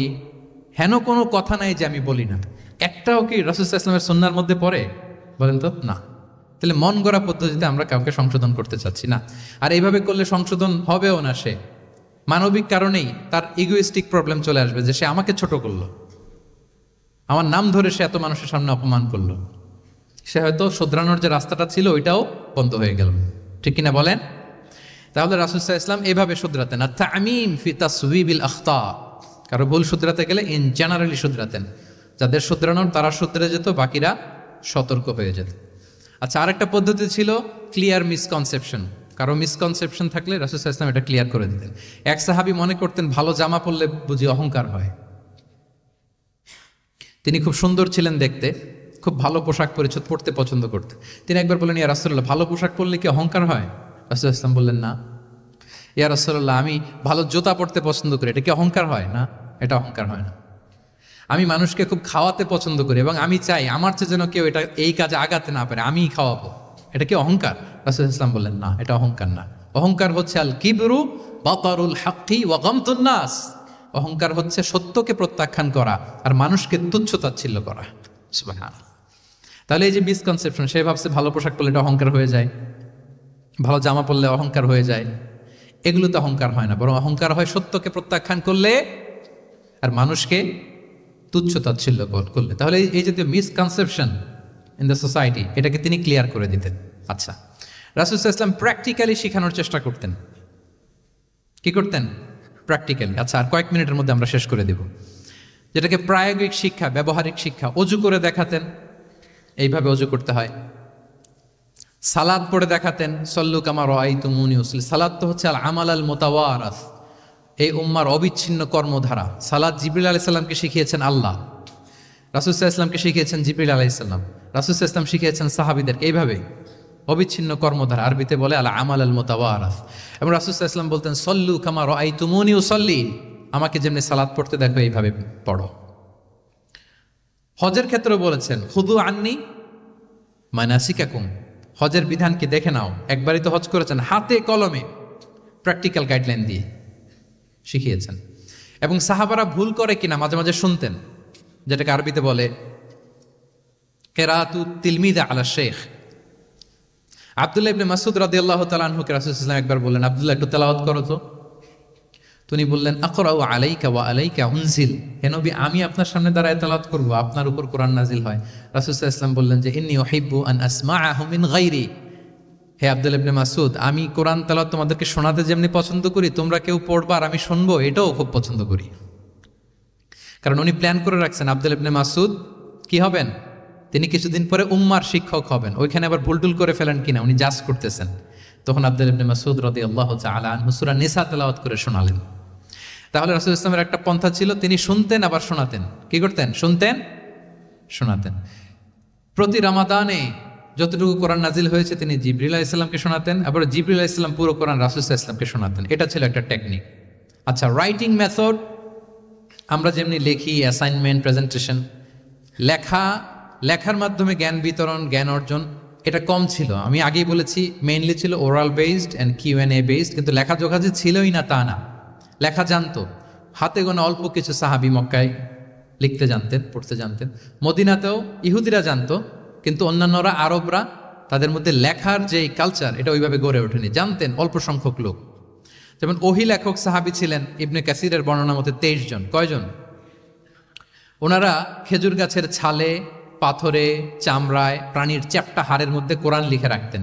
এবং রাসূল সাল্লাল্লাহু আলাইহি ওয়াসাল্লাম কোরআন ছাড়া অন্য কিছু ওনার কাছ থেকে যেন লিখে রাখা না হয়, এই মর্মে আদেশ জারি করেছেন, লা তাকতুবু আন্নী গায়রাল কোরআন ওয়া মান কাতাবা আন্নী গায়রাল কোরআনি ফালইয়ামহু, কোরআন ছাড়া কিছু লিখো না। তাহলে কোনটা আমার কথা আর কোনটা আল্লাহর কথা মিক্স আপ হয়ে যাবে। কিন্তু কোরআন যখন অধিকাংশ রেকর্ডেড হয়ে গেল, তখন তিনি হাদিস সংরক্ষণের জন্য, লেখার জন্য পারমিশন দিয়ে দিলেন। যেমন মক্কা বিজয়ের ভাষণের পরে ইয়ামান থেকে আসা এক লোক আবু শাহ বলতেছে, ইয়া রাসূলুল্লাহ, আপনার ভাষণটা আমার একটু লিখে দিলে ভালো হয়। কে দিলে? লিখে দিলে। রাসূল ইসলাম সাহাবাদেরকে বললেন, উক্তুবু লি আবি শাহ, ঠিক আছে, এই ইয়ামানি ভিজিটর, তাকে আমার ভাষণটা তোমরা লিখে দাও। তাহলে এই লেখার পদ্ধতিটা খুব কম ছিল। রাসূল সাল্লাল্লাহু আলাইহি ওয়াসাল্লাম নিজে লিখতেন না, কাতিবে ওয়াহিদের দিয়ে লেখাতেন, কোরআন লেখাতেন। সপ্তম হিজরিতে যখন সুপার পাওয়ারদেরকে চিঠি লিখিয়েছিলেন, কাতিবে ওয়াহিদদেরকে দিয়ে চিঠি লিখিয়েছেন, এটা রাসূল সাল্লাল্লাহু আলাইহি ওয়াসাল্লাম করতেন। আচ্ছা, সফট স্কিল ডেভেলপমেন্টের ব্যাপারে রাসূল সাল্লাল্লাহু আলাইহি ওয়াসাল্লাম উদ্বুদ্ধ করেছেন। লার্নিং ফরেন ল্যাঙ্গুয়েজ, যেটা কমিউনিকেশন স্কিল, ভাষা জানা, এটা খুব জরুরি। আরবি, ইংরেজি, বাংলা, 3টা ভাষা জানেন কে কে? দেখি ছাত্রদের মধ্যে প্যারালাল, লাইক নেটিভ আর নেয়ার নেটিভ, 5-7 জন আছে না? ল্যাঙ্গুয়েজ আরো ভালো জানতে হবে। আরবিতে একেবারে ফ্লুয়েন্ট হইতে হবে, ইংরেজিতে ফ্লুয়েন্ট হইতে হবে। এই দুইটা ল্যাঙ্গুয়েজ যদি আপনার হাতে থাকে, you can win the world for sure, I am telling you. গোটা বিশ্ব আপনি জয় করে ফেলতে পারবেন। তাহলে আইআইইউসি তো এটার একটা সেন্টার, খুব চমৎকার সুযোগ এখানে আছে আরবিতে মাস্টার হওয়া, ইংরেজিতে মাস্টার হওয়া। তাহলে সফট স্কিল ডেভেলপমেন্টের ব্যাপারে রাসূল সাল্লাল্লাহু আলাইহি ওয়াসাল্লাম উৎসাহিত করেছেন। কিভাবে? ইহুদিরা যখন চিঠি লিখত, কোন ভাষায় লিখত জানেন? হিব্রু ভাষায়, হিব্রু ল্যাঙ্গুয়েজে। এখন এইটা বোঝার জন্য রাসূল সাল্লাল্লাহু আলাইহি ওয়াসাল্লাম এক ইহুদিকে হায়ার করতে হইতো, যে তুমি একটু পরে বলো তো ওরা কি লিখলো, আচ্ছা এটা লিখছে। এর বিপরীতে রাসূল যখন আবার চিঠি লিখবেন, তখন এক ইহুদিকে ডাকতে হইতো যে আমি বলতেছি আরবিতে, তুমি এটা হিব্রুতে ট্রান্সলেট করে পাঠাও।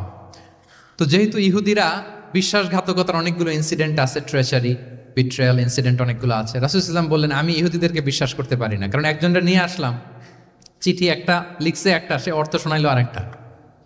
আমি বললাম লিখতে একটা, সে বিশ্বাসঘাতকতা করে লিখে দিল আরেকটা, তাহলে ঝামেলা হয়ে যাবে না? রাসূল সাল্লাল্লাহু আলাইহি ওয়াসাল্লাম তিনি যায়েদ ইবনে সাবিত রাদিয়াল্লাহু তাআলা আনহুকে বললেন যে তুমি এই হিব্রু ল্যাঙ্গুয়েজ শিখবা, শিখে আমার পক্ষ থেকে অন বিহাফ অফ মি তুমি জুইশদেরকে চিঠি লিখবা, ওদের চিঠি আসলে তুমি আমারে পড়ে শোনাবা। ইন্নী লা আমানু আলা ইয়াহুদ ফি কিতাবিন, আমি ইহুদিদেরকে বিশ্বাস করি না। রাসূল সাল্লাল্লাহু আলাইহি ওয়াসাল্লাম যখন ওনাকে অ্যাসাইন করলেন এবং দোয়া করলেন, রাসূল সাল্লাল্লাহু আলাইহি ওয়াসাল্লামের দোয়ার বরকতে উনি বলেন যে 15 দিন যেতে না যেতে I became master in Hebrew within 15 days. 15 দিন যেতে না যেতে আমি হিব্রু ভাষায় পণ্ডিত হয়ে গেলাম। এরপর থেকে যত চিঠি ইহুদিদের কাছে লেখা প্রয়োজন হতো, আমি যায়েদ ইবনে সাবিত লিখে দিতাম, এবং হিব্রুতে চিঠি আসলে আমি অনুবাদ করে দিতাম। তাহলে দেখেন রাসূল সাল্লাল্লাহু আলাইহি ওয়াসাল্লাম কিন্তু এই কমিউনিকেশন স্কিল ডেভেলপমেন্ট করার জন্য, যেটাকে সফট স্কিল আমরা বলি, ইন্সপায়ার করেছেন না? তাহলে ল্যাঙ্গুয়েজ শিখবেন আপনারা, কি বলেন? শুধু আরবি ইংরেজি না, পারলে জাপানিজও শিখেন, চাইনিজও শিখেন, অনেক কাজে লাগবে। অ্যাটলিস্ট অ্যারাবিক অ্যান্ড ইংলিশ, ইনশাল্লাহ বলেন। সবাই বলেন নাই? মাশাআল্লাহ, তাবারাকাল্লাহ। আমার সময় বোধহয় শেষ হয়ে আসছে না? আমার 1টা পর্যন্ত সময় দেওয়া হয়েছিল, আর 1 মিনিট বাকি। ঠিক আছে, আমি শেষ করে দিচ্ছি। রিজনিং, মারিফাতুল ইল্লা, শুধু একটা লিগ্যাল অপিনিয়ন জানিয়ে রাসূল সাল্লাল্লাহু আলাইহি ওয়াসাল্লাম ক্ষান্ত হতেন না। কেন এটা হালাল, কেন হারাম, রিজনিং শিখিয়েছেন তিনি। এটা দীর্ঘ আলোচনা, ফিকহের আলোচনা, ওইদিকে যাব না, জাস্ট বলে রাখলাম পয়েন্টগুলো। ইমোশনাল ইন্টেলিজেন্স তিনি ইউজ করেছেন শিক্ষাদানের ক্ষেত্রে, অর্থাৎ আবেগ অনুভূতিকে নাড়িয়ে দিয়ে ছাত্রকে ইমোশনাল বানিয়ে তারপরে মেসেজ দেয়া। সুবহানাল্লাহ বিহামদি। এক যুবক এসে বললেন, ইয়া রাসূলুল্লাহ ইদান লি বিজিনা, হে নবী আপনি আমাকে জিনার অনুমতি দিন, জিনার অনুমতি দিন। ফা আকবালাল কওমু আলাইহি ফাজাজারুহু মাহ মাহ, সাহাবারা ধমকাতে লাগলাই, বেয়াদব, লজ্জা শরমের মাথা খেয়ে কি বলো এগুলো তুমি নবীর সামনে, জিনার অনুমতি দাও। ওয়ালা তাকরাবুজ জিনা, আল্লাহ বলেন জিনার কাছেও যেও না, ব্যভিচারের কাছেও যেও না। তুমি নবীর সামনে এসে এই পাপের অনুমতি চাও? রাসূল সাল্লাল্লাহু আলাইহি ওয়াসাল্লাম কিছু বললেন না।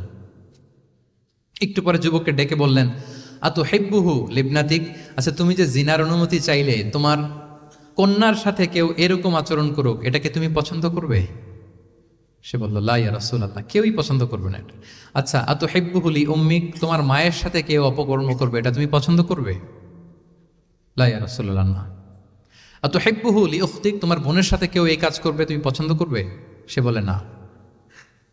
ঠিক তখন রাসূল সাল্লাল্লাহু আলাইহি ওয়াসাল্লাম বললেন, তুমি যে এই কাজের অনুমতি চাইলে, যার সাথে তুমি জিনায় লিপ্ত হবে, সে তো কারো না কারো মা, কারো না কারো বোন, কারো না কারো আদরের কন্যা, তাহলে কিভাবে তুমি এটা করতে চাও? যুবক লজ্জিত হয়ে গেল।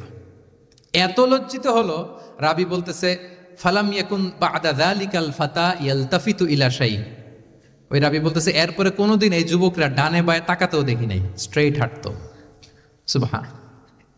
রাসূল ইসলাম দোয়া করেছিলেন তার জন্য, আল্লাহুম্মা গফির যামবা ওয়া তাহহির কলবা ওয়া হাসসিন ফারজা, আল্লাহ তুমি তার গুনাহ মোচন করো, পাপ মোচন করো, আল্লাহ তুমি তার অন্তরকে পরিশুদ্ধ করো, আল্লাহ তুমি তার চরিত্রকে নিষ্কলুষ করে দাও।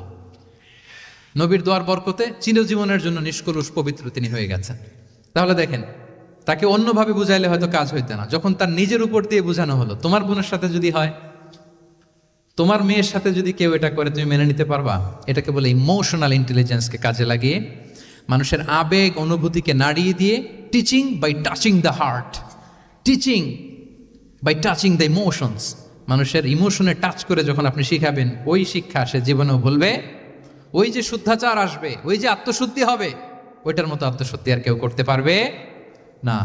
সম্মানিত সুধী, চাইল্ড এডুকেশন, বাচ্চাদেরকে কিভাবে শিখাতেন এটা 1 মিনিটে বলে শেষ করে দেব। চাইল্ড তারবিয়া, ছোটদেরকে নানাভাবে রাসূল সাল্লাল্লাহু আলাইহি ওয়াসাল্লাম শিখিয়েছেন। ওমর ইবনে আবি সালামা তিনি বলেন, একবার রাসূল সাল্লাল্লাহু আলাইহি ওয়াসাল্লামের কোলে বসে, ছোটবেলায় কোলে বসার সৌভাগ্য আমার হয়েছিল।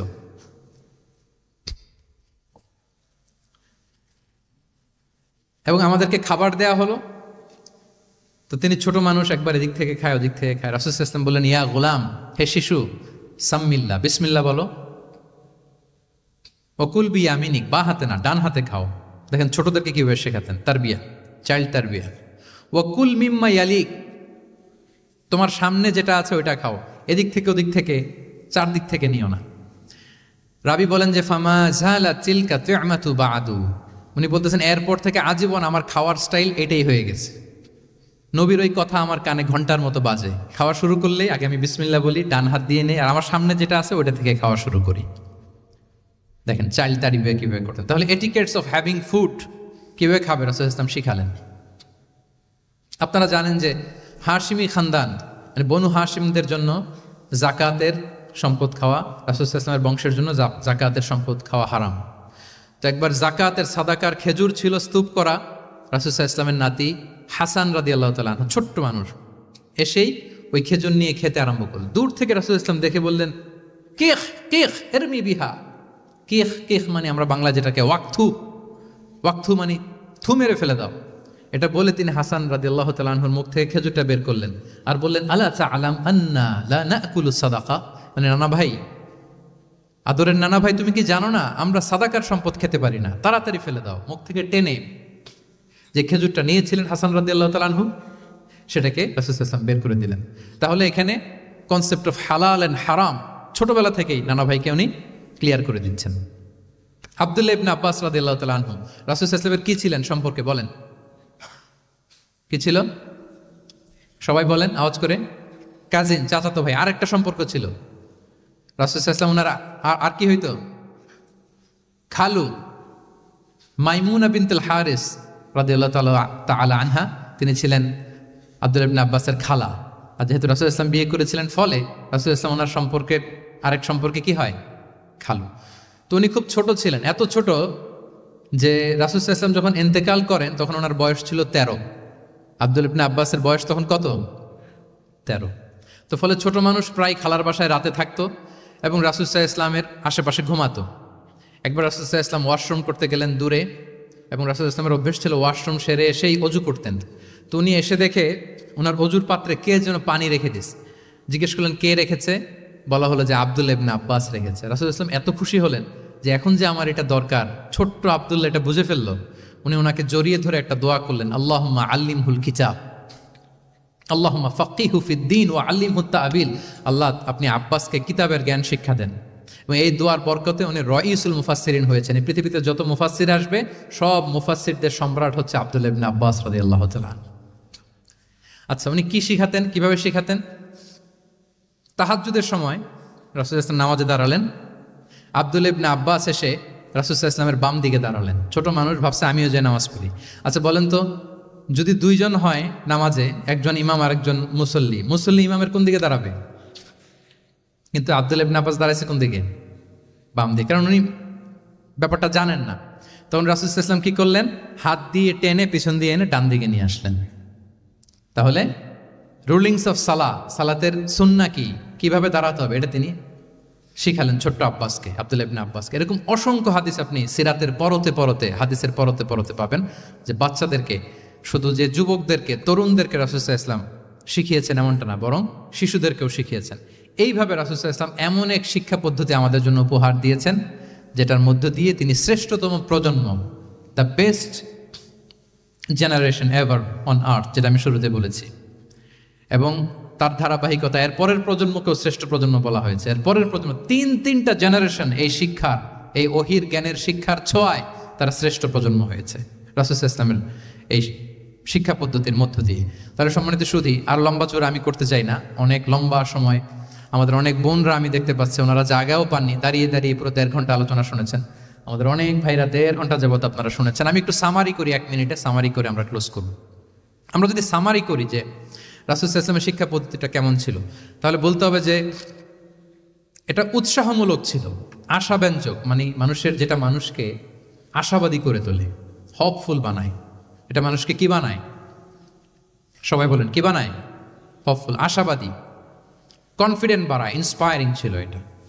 এটা কল্যাণকামিতায় ভরপুর ছিল, ওয়েল উইশিং ছিল। আমরা যেমনি কারো কথা শুনেই তার উত্তর দেই বা মাসালা বলে দেই, এরকম না। রাসূল সাল্লাল্লাহু আলাইহি ওয়াসাল্লাম, ইংরেজিতে এটাকে বলে এমপ্যাথেটিক, মানে খুব বেশি সুবিবেচক। He not only listen to the suffering of others, he use to feel it. তিনি ফিল করতেন। একজন এসে বলতেছে যে আমার এই সমস্যা, এটার এখন আমি কি করব? আমি জাস্ট বললাম এটার ইসলামী সমাধান এটা হচ্ছে একটা। রাসূল ইসলাম এরকম না, যে বলতেছে তার কষ্টটা তিনি ফিল করার চেষ্টা করতেন, ফিল করে তখন তাকে গাইডলাইন দিতেন। এটাকে বলে এমপ্যাথেটিক, ওয়েল উইশিং ম্যানারের, কল্যাণকামিতায় ভরপুর ছিল তার শিক্ষাদান পদ্ধতি। পরামর্শমূলক ছিল, যেখানে মেন্টরিং ছিল, কাউন্সেলিং ছিল।